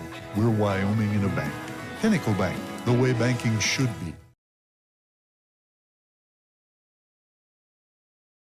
Did you know the Gotchi Rehabilitation and Wellness in Thermopolis also has something called the Gotchi Wellness Center? It's your dream gym with cardio equipment, cable machines, free weights and dumbbells, hydraulic resistance machines, and personal trainers that care about your goals. The Wellness Center is huge and includes a rock wall, pegboard, sled, tires, punching bags, squat rack, and a whole lot more. Check out the Senior Wellness class. To take the first step to a healthier you, visit gotchi.org. And back live here in Pinedale, Wyoming. Jordan McCamey, Kevin Simpson with you. 3 quarters in the books. Culminating quarter coming your way now. Pinedale with the ball, but a 4th and 6th play to start the 4th quarter. Really need this one to kind of keep the game interesting. And it's like I summon the lights on, Kevin. Now they're flashing on here. There you go. Let there be light, says Jordan McCamey. Shotgun snap for Gray. He'll drop back. 3, 5, 7-step drop. Throws it over the top. Has a man. Yeah, Jensen. And Jensen dropped it. Hit him in the hands and could not bring in the play. A turnover on downs for the Pinedale Wranglers. So after the interception, they pick up 1 first down, and then 4 plays, only able to pick up 4 more yards and turn it over on downs. So between the 2 squads here in the second half, you have an INT, a fumble, turnover on downs, and an INT. Yeah, we talked about how efficient. 1 touchdown for the Cats, though, that after they got that INT, the 23-yard drive. We talked about how efficient Gray was in that first half of those short passes, but second half he's only completed 2, and he's thrown, I think, 8. Yeah, that one could have gotten some help from his receiver there, kind of dropped that one, but Cats have it now. Deep player on the far side left is Del Dukes with Gavin Shumway putting Ryan Aarons in motion. They'll hand for Aarons on that end around, looking for a block. Now looking for a hole, nothing there, and he is steamrolled after picking up maybe a yard that time to the 35-yard line. I like that end around play if the blocking is right there, but Pinedale sniffed that one out pretty quickly and was able to make a big play. Yeah, a lot of motion there, and like I said, just need 1 block, and he probably would have picked up some substantial yardage. Again, for the Cats, always good when the clock is running here in the 4th quarter and the 3-score lead as it is at the 11:23 mark at quarter number 4, 27-6 lead. Little handoff inside here for Rhodey Farrell, and he runs straight forward and ran into Bodie Jensen. Jensen was able to stop his momentum, but not before getting taken along for the final 3 yards of that play. As that's going to be a 7-yard pickup for Rhodey. Going to set up a 3rd down and 2. Might be a long 2. Shumway looking over the defense, setting his receivers here on the near side right. Then jumped off sides, did Pinedale, that hard count. He's got him a number of times, so Shumway able to get that hard count, and that's going to cost the Wranglers 5, and that's a cheap first down for the Cats. Don't even have to run a play to get it out to the 47-yard line. Yeah, we see him do that almost, seems like once a game, Gavin can bust out that hard count and make him jump. Absolutely, especially with a overexcited Pinedale defense trying to get the ball back for the offense. Shumway with the handoff for Farrell. Farrell bounces off the first tackle, but then not much more room than that, maybe out to the 48-yard line, so just 1 yard on the first down run.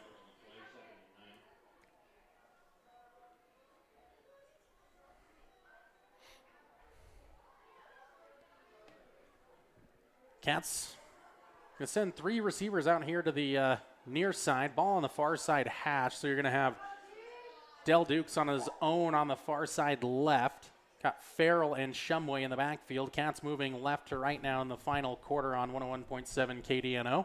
Farrell in motion. Quick snap there. That one was a bit ugly. Shumway was able to try to make something out of it, maybe towards midfield. But that snap came back too quick that time from Defoe as they had just put Farrell in motion. And fortunately, Shumway was heads up to it and was able to really corral that one. Got 2 yards out of it on top of it as well. Again, just those odd plays, those early snaps can really turn into disastrous plays, but that one Thermop got away with. 3rd down and 7 to go here. Right at midfield. Pitch for Farrell. Come to the outside again. This has been plenty of room here. Rhodey has the first down. Still churning his feet. Now stood up at the 40-yard line. So a 10-yard pickup for Farrell and a first down for the Bobcats as the clock is now under 10 minutes at 9:13 to go in the 4th.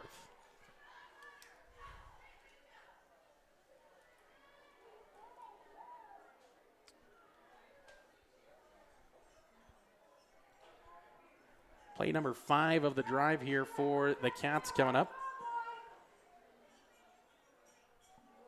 Again, trips here to the near side yet again. Del Dukes alone on the far side left. Shotgun snap. Fake for Farrell. Keeps Shumway. Cuts up the middle. Cut down in the middle, though, by Dustin Larson. Good low body tackle that time by Larson.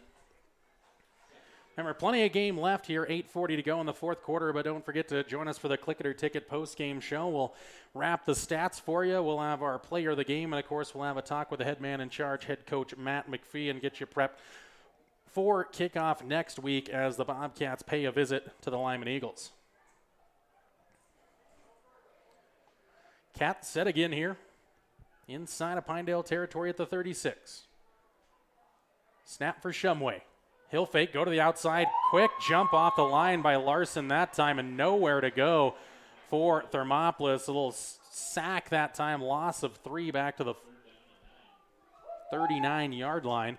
So a 3rd down and long play. So again, a little bit behind the sticks here in this second half, but I think the most important thing at this point, Kevin, is the fact that they continue to chew off time. I mean, they had this to start the 4th quarter. They've already eaten up more than 4 minutes of the clock. Yeah, I mean, at this point, you're up 3 scores. Just got to run the clock out and go home. I mean, you don't want to be in that, like, let's just play this safe kind of mode either. But like I said, most important thing is time of possession right now.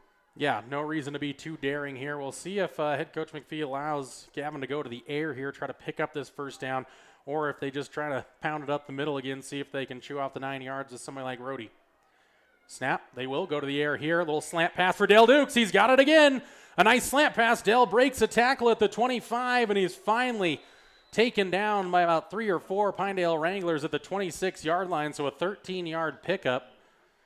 And, Kevin, it's late enough that I have to ask. We're on the triple-digit watch. You're going to be a little bit short of that, though, for Del Dukes. He's got to be sneaking up on it, but not quite there yet. He's at 82, so he's getting up there.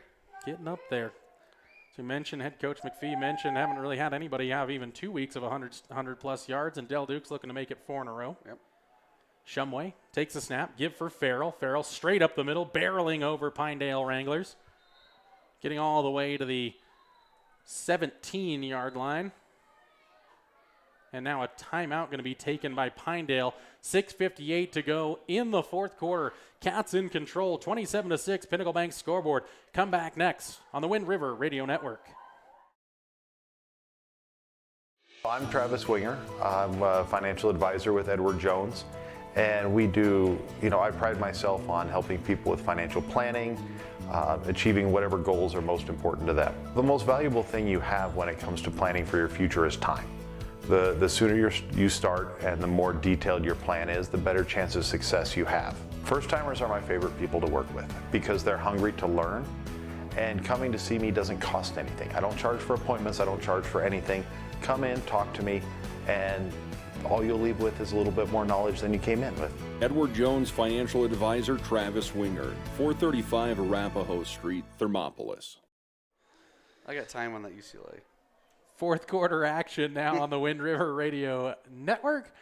27-6 in favor of the Thermopolis Bobcats. 2nd down and short after the 7-yard Rhodey Farrell run to wrap up the before the timeout there. Little 7-yard run, set up a 2nd down and 3 inside the red zone. Ronnie Dukes, the single man here on the near side. Send 2 out to the far side left, 2 in the backfield. Ahrens and Farrell. That's Chris Ahrens. Good snap. Hand it off for Rhodey. Rhodey trying to break through a couple of tackles, but it goes nowhere. Stacked up right about the right at the line of scrimmage, 17-yard line, so no gain there for Rhodey Farrell on the second down play. But again, tick, tick, tick here as the Cats have chewed up almost half of this quarter on this drive. Bobcats, just salting this clock away little by little and not making any real big mistakes here. Yeah, 9-play drive, 5.5 minutes thus far.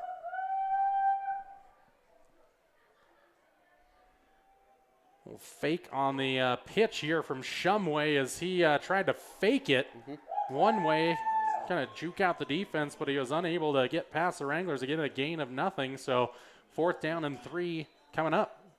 And the Wranglers are going to spend their timeout again, I'm thinking. It is. Yep. So a Pinedale Wrangler timeout, 5:59 to go, 4th quarter. We step away for a moment from Pinedale.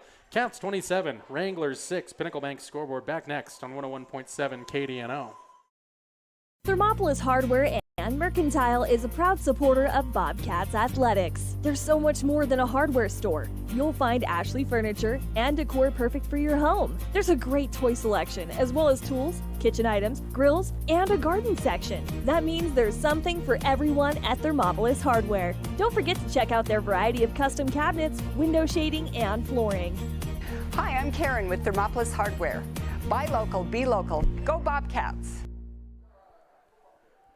4th down and 3 coming up for the Cats from the Pinedale 17-yard line. Again, leading by 3 scores. Pinedale, though, now using up 2 of their timeouts already on this drive, trailing by 3 scores. I mean, you are getting into the situation with a great Cats drive. Whether this ends in points or not, this has been an impressive drive for Thermopolis to march down the field methodically. Started at their own 36, now down to the 17. 47-yard drive in 9 plays. They pitch for Farrell. He'll look for some room, trying to get around one man, needs the corner, does find it. Tiptoe down the sidelines, out of bounds. Is he marked out? No, he was not marked out. That one was right down the edge of the far sideline. And Rhodey Farrell's 17-yard touchdown as he just got around the edge. Man, they have definitely worked on the tightrope skills, have these Bobcats. That one, Rhodey Farrell, earlier tonight was Dell Dukes who tiptoed it for a touchdown, and the Cats go on top 33-6. Pinnacle Bank scoreboard. Owen McCumber looking for the point after, and it is good. 34-6 in favor of your Thermopolis Bobcats on the Pinnacle Bank scoreboard. Cats in control deep into this one. 5:48 to go in the 4th quarter. Back after this on the Wind River Radio Network. For a place to relax, sip on your favorite specialty lattes or tea, and find the best gifts for any occasion, Storyteller is the place for you.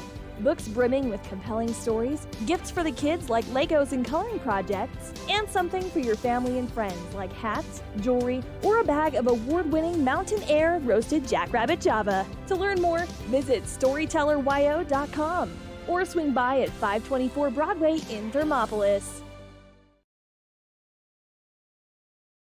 Gotchi Rehabilitation and Wellness knows what it means to be on top of your game. For over 60 years, Gotchi has led the field in providing physical therapy, occupational therapy, and wellness in Thermopolis and their facilities in Worland, Basin, Powell, Cody, and Shoshone. Whether you're recovering from an injury, deconditioned, post-stroke, or just looking to take control of your health, you'll find years of dedicated experience paired with personal care at Gotchi Rehabilitation and Wellness. Learn more at gotchi.org. Cats set to kick this one away after the Rhodey Farrell 17-yard touchdown run.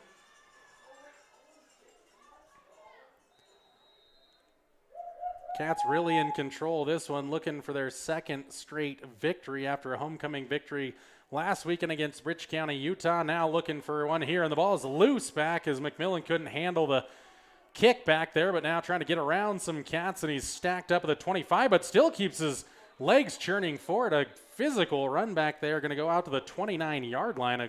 Really a great return by McMillan, who kind of muffed the kick initially and then kind of drug along some Cats for the final few yards of that return. Way to keep us cool and just kind of grab that ball and make something out of it.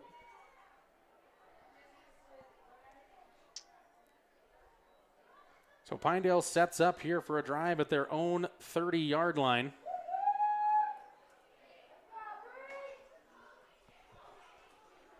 Send Gray into the backfield. Pair of running backs there. Single receivers left and right for Gray and the Pinedale offense. Shotgun snap. Good snap. Held it clean. Now pass to the outside. Caught there by Holden Saxton. But quick coverage on the outside by Gavin Shumway. Going to keep it to about a 5-yard gain? 6-yard gain. Yeah, 6-yard gain out to the 36. So good play there for Pinedale. But again, on the completions, that clock continues to run here. Pinedale crowd still in it.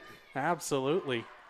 Keeping the action going here as the student section gets the chance going. Ethan Jensen bounces to the outside. He's got the first down. Has a little bit more room there as he's ridden out of bounds on that far side by the Cats number 23, Ryan Ahrens. But it's a first down from the 35 out to the, they're marking that at the 43-yard line, so an 8-yard pickup. So 8 yards for Jensen on the ground.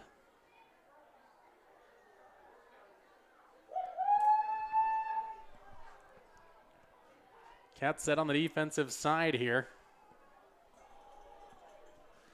Shotgun snap. Gray a little low, but gets it under control. Now shakes out of pressure. Going to throw it over the top into no man's land. Falls harmlessly at the 26-yard line, incomplete. Gray did a good job of just keeping that snap under control. Is down by his knees, able to get it under control and put up a pass over the top looking for Siefkas. He's had dealt with a lot of low snaps tonight, I think. Yeah, no, you're right. He has, and he's pretty good-sized quarterback there, so definitely got to snap that up. And it really tells you, like, somebody like Logan Defoe is such a tool for the Cats to be able to operate the shotgun offense because they really need to due to their size. Snap back here.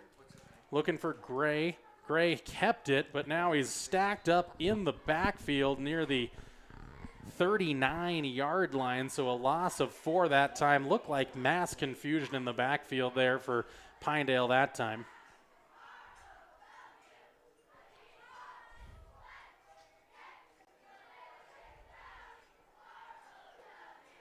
Trying to look out there and see if, I think the Bobcats are rotating a couple people in there. We'll see number 4, Bridger Peel into the game. Bridger Pyle. 75, Cruz Mascaro's out there on the line. Cruz is out there. 64, Ben Weaver. We see somebody who's in the back, who's in the safety position out there. Can't see the number. Is that still Stam out there? I think so. Shotgun snap for Gray. He'll roll out.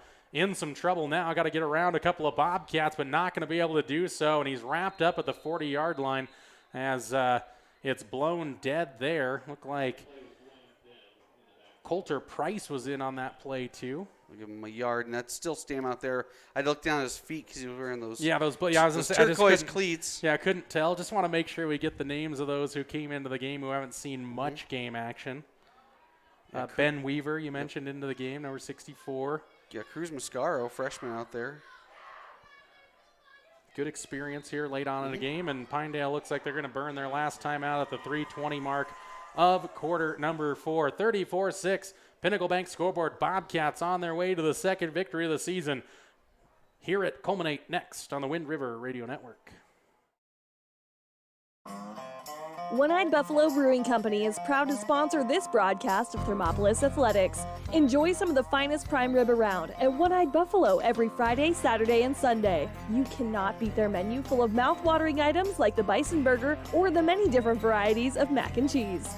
Top it off with one of their locally brewed adult refreshments on tap. One-Eyed Buffalo Brewing Company, 528 Broadway in Thermopolis.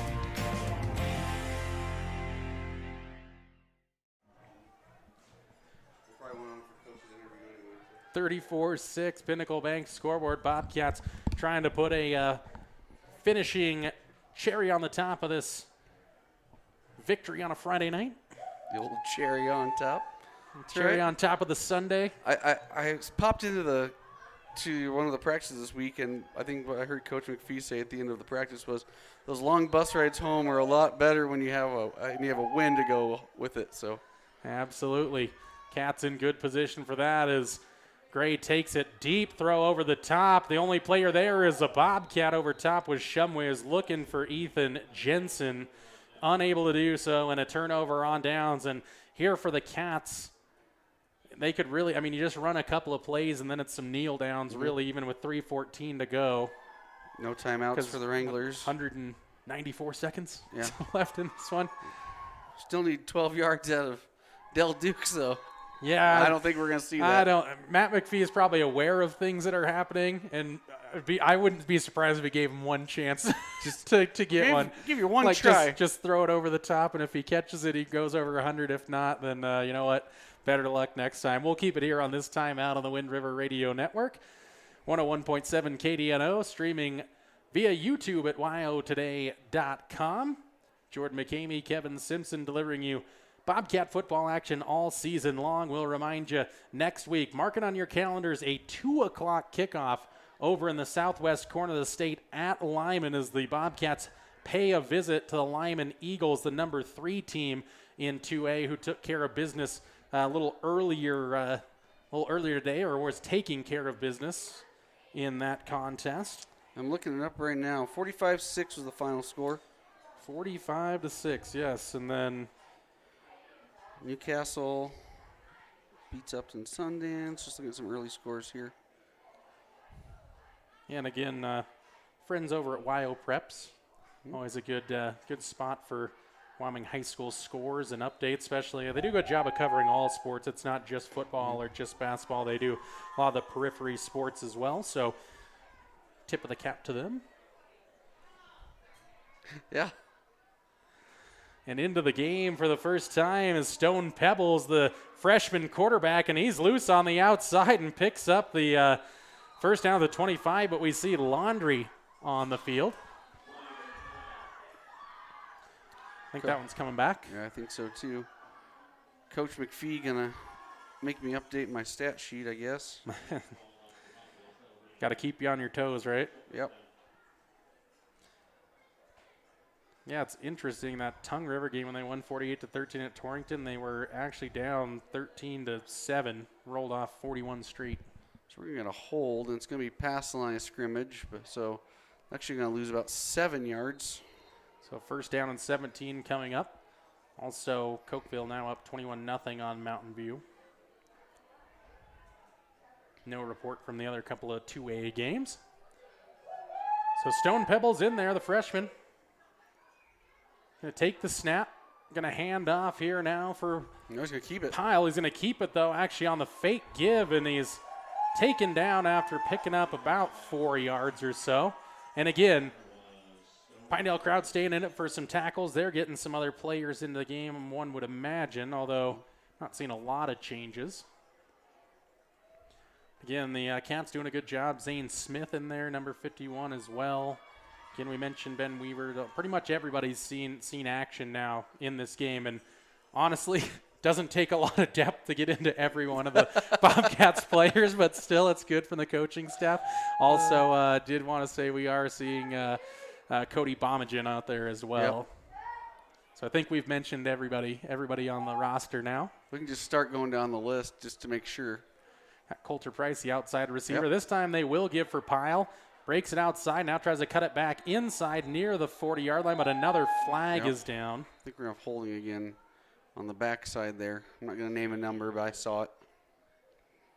And again, not a huge surprise. Still a lot of the varsity players in for Pinedale, so a little more inexperience out there, but that's all right as the Cats back it up again. Minute 49 to go. Remind you, stick around for the Click It or Ticket post-game show as, again, we wrap it up here from Pinedale High School. We'll have our One Eye on the Stats presented by One-Eyed Buffalo Brewing Company. And then, of course, we'll also have our Storyteller Player of the Game and a talk with the head man in charge, head coach Matt McPhee, to wrap things up from Pinedale, Wyoming, and on another Friday night here on the Wind River Radio Network for Bobcat football.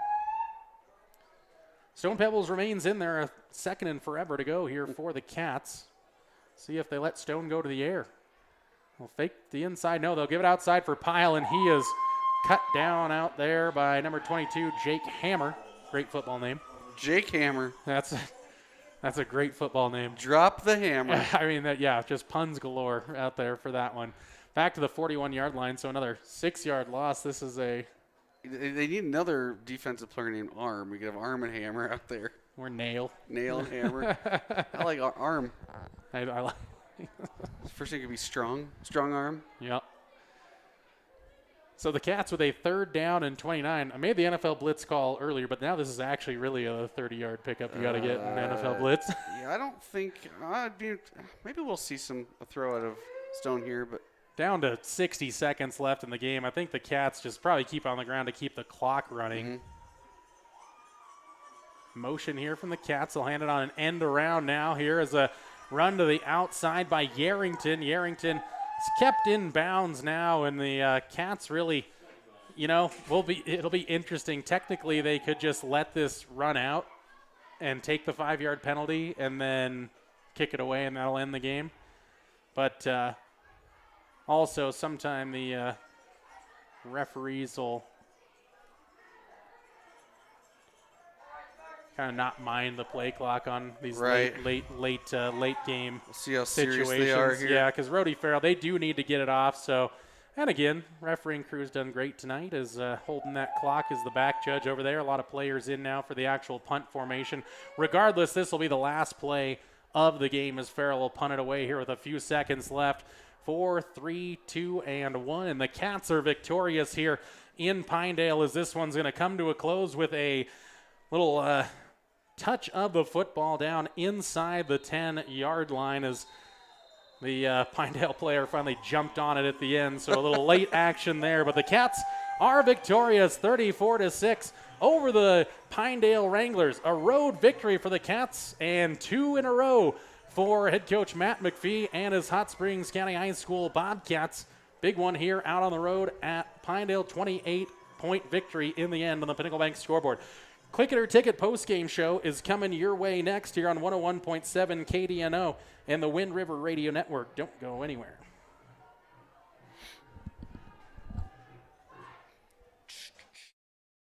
The choice is yours. Sutherland's Friends of the Family Plus Consumer Credit Card lets you choose from 5% off instantly at the register or special financing on qualifying purchases. That means no forms, no waiting, no rebates. You can choose 5% off instantly with your Sutherland's credit card. Got a big project? Choose special financing. The choice is yours with Sutherland's Friends of the Family Plus Consumer Credit Card. Subject to credit approval. Minimum monthly payment required. See store for details. Only at Sutherland's. Ever wonder why so many babies are delivered at Hot Springs Health in Thermopolis? Could it be the exceptional prenatal care offered by our providers? Or our convenient family practice clinics located in Thermopolis, Warland, Basin, Shoshone, and Riverton? Maybe it's our new OB suites with large jetted tub, or maybe it's the place where you know you can find all of this and more.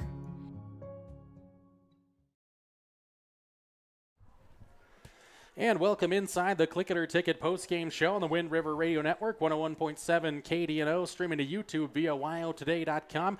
Jordan McCamey, Kevin Simpson wrapping this one up from Sublette County, 34-6. Your final score, Pinnacle Bank scoreboard. Kevin, initial thoughts on the final here on the road for the Cats? I just thought it was a really well put together game by the Bobcats. No huge egregious errors by the Bobcats, and really just kind of controlled that second half and was able to salt that second half away. A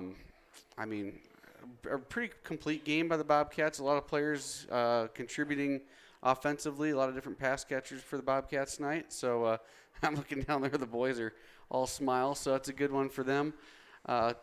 That's just kind of my thoughts. I mean, you come here, it's a 4 o'clock game on the road, and you string 2 wins together. So I think that's the important part for those kids down there is, a lot of times you put that win out there on the win side of the sheet or whatever, however you want to say. I'm stumbling over my words. I sound like an idiot over here.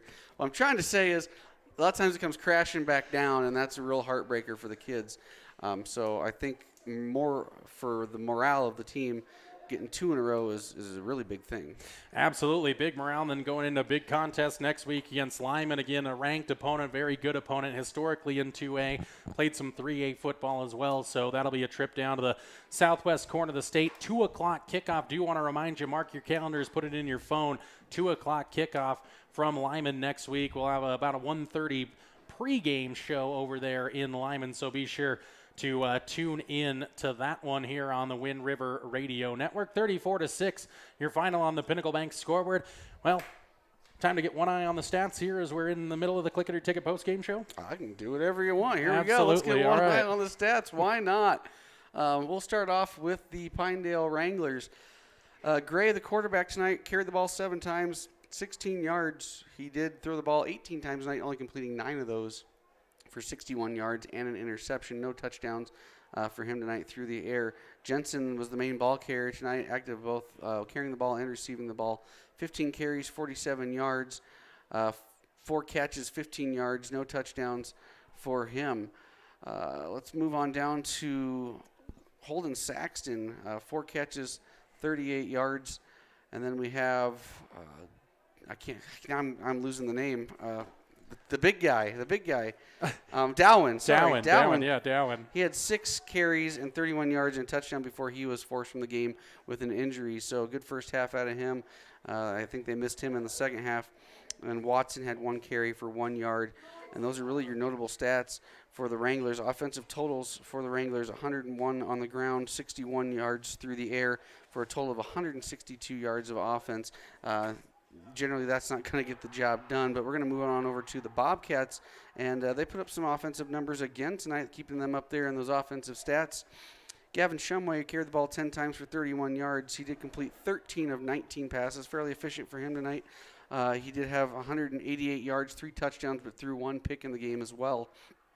Rhodey Farrell out there, new number, same Rhodey Farrell, 20 carries, 189 yards, 2 touchdowns for him.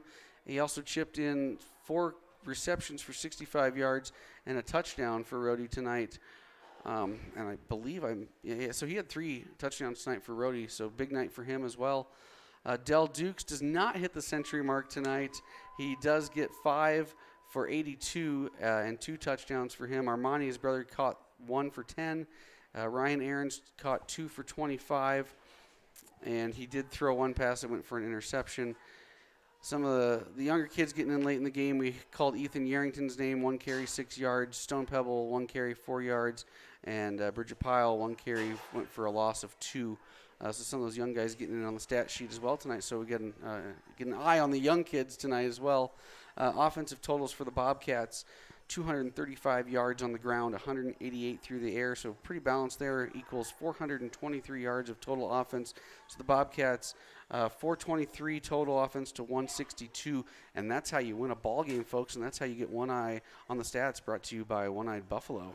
Thank you, Kevin. And we'll take another break here on the Click It or Ticket post-game show. And on the other side, we'll have our storyteller player of the game, and then a talk with head coach Matt McPhee here on the Wind River Radio Network, 101.7 KDNO. There are 2 ways to buy 4x4 gear, the expensive way and the smart way. The expensive way is when you buy a new truck or SUV, and the dealer sells you the brush guard, the heavy-duty bumpers, the steps, lights, winch, you name it. He rolls it all in with your loan into your monthly payment. But here's the smart way. Shop at Wyoming 4x4, where you get expert advice from Dan, quality gear, professional installation, all for a whole lot less than you'd spend at a car dealer. Wyoming 4x4 on North Federal in Riverton. The smart way to roll. And we're back here inside the Click It or Ticket post-game show. It's time for our storyteller player of the game tonight. And Kevin, you got our player of the game. Yeah, we did a little talking. We could go offensive, but I think we're going to go defensive tonight. And he's a bad Stam. That's where I'm going. He's a bad Stam. Zane Stam, coming back from injury. He had some injuries early in the season. He goes out there tonight and he gets an interception. He had a pass deflection that would have gone for a touchdown had he not broke that up. He was active kind of all over on the line out there tonight. So Zane Stam, I'm going to give that his defensive efforts tonight. I'm going to give him the player of the game tonight. Our storyteller player of the game is Zane Stam. And then stepping here into the booth is head coach Matt McPhee. So why not just talk with the coach here and wrap this one up from Pinedale. Well, Coach, long trip across the mountain over here to Pinedale. Come out, it's their homecoming. There's a lot of emotion in this building, and you kind of zapped it out with that opening drive right until that interception. Talk to me a little bit about that opening drive where you kind of took the air out, then kind of went right back into it. You're talking about our opening drive, right? Yes, yeah. Yeah, I mean, we executed all the way down the field. We, I don't know, we didn't execute. We called a really stupid play, I guess. I don't know what it looked like from up here, but we liked the look that we thought we had, and Rody just needed to toss that thing up a little higher over the top, and I think it's a good look. But he said he never saw the kid. He came off the edge, and you know what? It's adversity, and the kids overcame it, and we gave them something to cheer about. It's homecoming. I mean, at some point, the home team needs to cheer, so they had an opportunity to cheer at that time. But give credit to Pinedale. They came out, fought.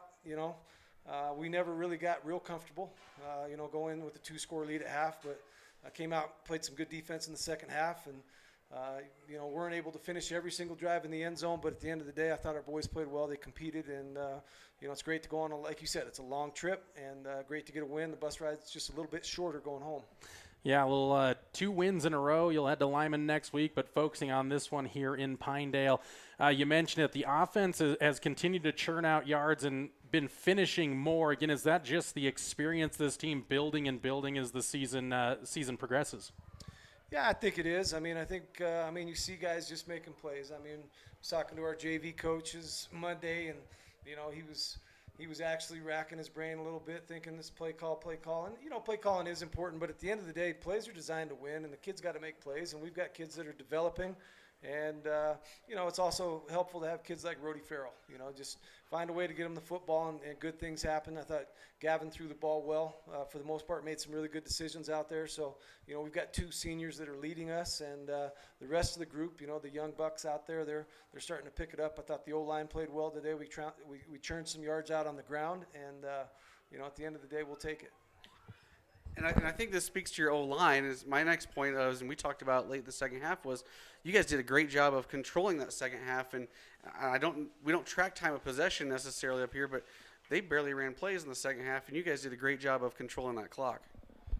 I don't know if Coach Forcella's been in your ear or whatnot, because he gave me that speech before the game. Hey, Coach, it's all about time of possession. It's all about time of possession. And I said, hey, Coach, there's only one stat that really matters. That's the scoreboard. I said, I don't care how long it takes us to score. We need to score, and we need to stop them.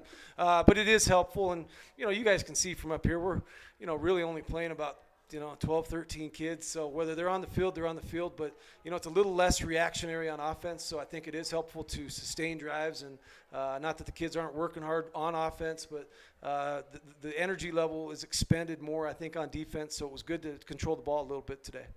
And I have more of a clarifying question, I guess. And we're going to go all the way back to that first quarter when they got the ball and they went all the way down and attempted a field goal, and they had to retry it. We didn't quite know what was going on up here. Can you tell us what happened down there? I can. When the play happened right in front of me, we blocked the first attempt of a field goal, and the ball's, bumping around. It's on the ground, and the white hat blew the whistle. And I thought, well, that's strange, and you just don't see it much, and I didn't think too much about it. Hey, it's going to be our ball. Here we go. And then Coach Bowker on the sideline brought it up, and then the officials realized it was an inadvertent whistle. That's a live football. So they got their heads together, and they said, according to rule -12-4-6-2, that inadvertent whistle means replay the down. And, and from where we stood, we thought, I mean, give me a break. I mean, you block it. If you allow them to line up and kick a field goal, that's sure a bad break on your part after you block it. But what are the chances? We end up blocking the very next kick. So, it worked out, I guess, the way it should for us. And but, yeah, you don't see that every day. And, Coach, anytime on the road that you can get all your players in, got even just a little bit of experience at that back end. You see Stone in there, you see some other players, get on the line, had a couple of penalties, but still getting some live varsity action. Yeah, it's great. It's memories they're going to have. I mean, they go on these road trips, and there's times that they're not going to get that opportunity. And good for good for those ones that gave them the chance to get in there. And we were sprinkling some kids in on defense as well. But yeah, great for them to get out there and do some things. Great, Stone's running around out there. We're holding, we're blocking in the back, we're doing all those things we don't teach. But at the end of the day, happy for the kids and a lot of smiles on their faces again at the end of the game. Head coach Matt McPhee with us. Coach, one final one. Just any final thoughts here from Pinedale as your team gets their second victory of the season and kind of building some momentum to that back half of this 2022 season? No, just a great team win. I mean, I think overall, I mean, whether it was a punt there at the end, and we didn't want to punt, at the end of the day, but it's an operational type thing. If you can punt the football, and I thought our PAT team did a good job tonight. Kicker looked good, and we were 3 for 4. We like to be perfect on it, but all in all, just good effort. And I think the big thing is we came away healthy. And that's not always the case. And, we've got 25 kids that are helping us chug along right now. But, winning heals a lot of ails right now. And, have a little 2-game win streak is a great thing right now. And, we get to head back home for a long one. And then next Friday, turn around, come right back this way. So we'll enjoy it for a few hours, and then we'll move on to next week. Well, Coach, congratulations on the victory and safe travels back. And we'll talk to you next week as we head over to Lyman. All right. Thank you, fellas. Head coach Matt McPhee of the Thermopolis Bobcats says the Cats get a victory 34-6 over the Pinedale Wranglers. That's going to wrap things up for us here from Sublette County on the Wind River Radio Network. 34-6, your final on the Pinnacle Bank scoreboard. Thanks to those in the back in Riverton making it happen. Kirk, our board op, getting us going. The rest of them getting us off the air. And, of course, Kevin Simpson, my color partner, appreciate him always as well. But the final score one more time from Pinedale, Wyoming. Hot Springs County High School Bobcats 34, Pinedale Wranglers 6. We'll see you next week in Lyman. Until then, go Bobcats.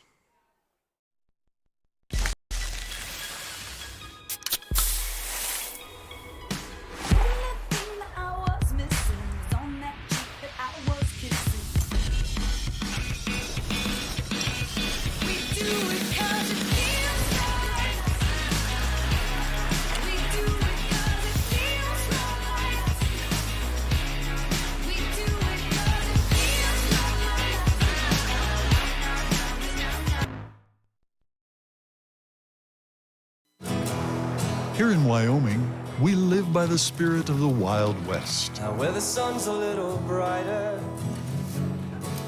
where the snows that fall are a trifle whiter, where the bonds of home are a wee bit tighter, that's where the West begins.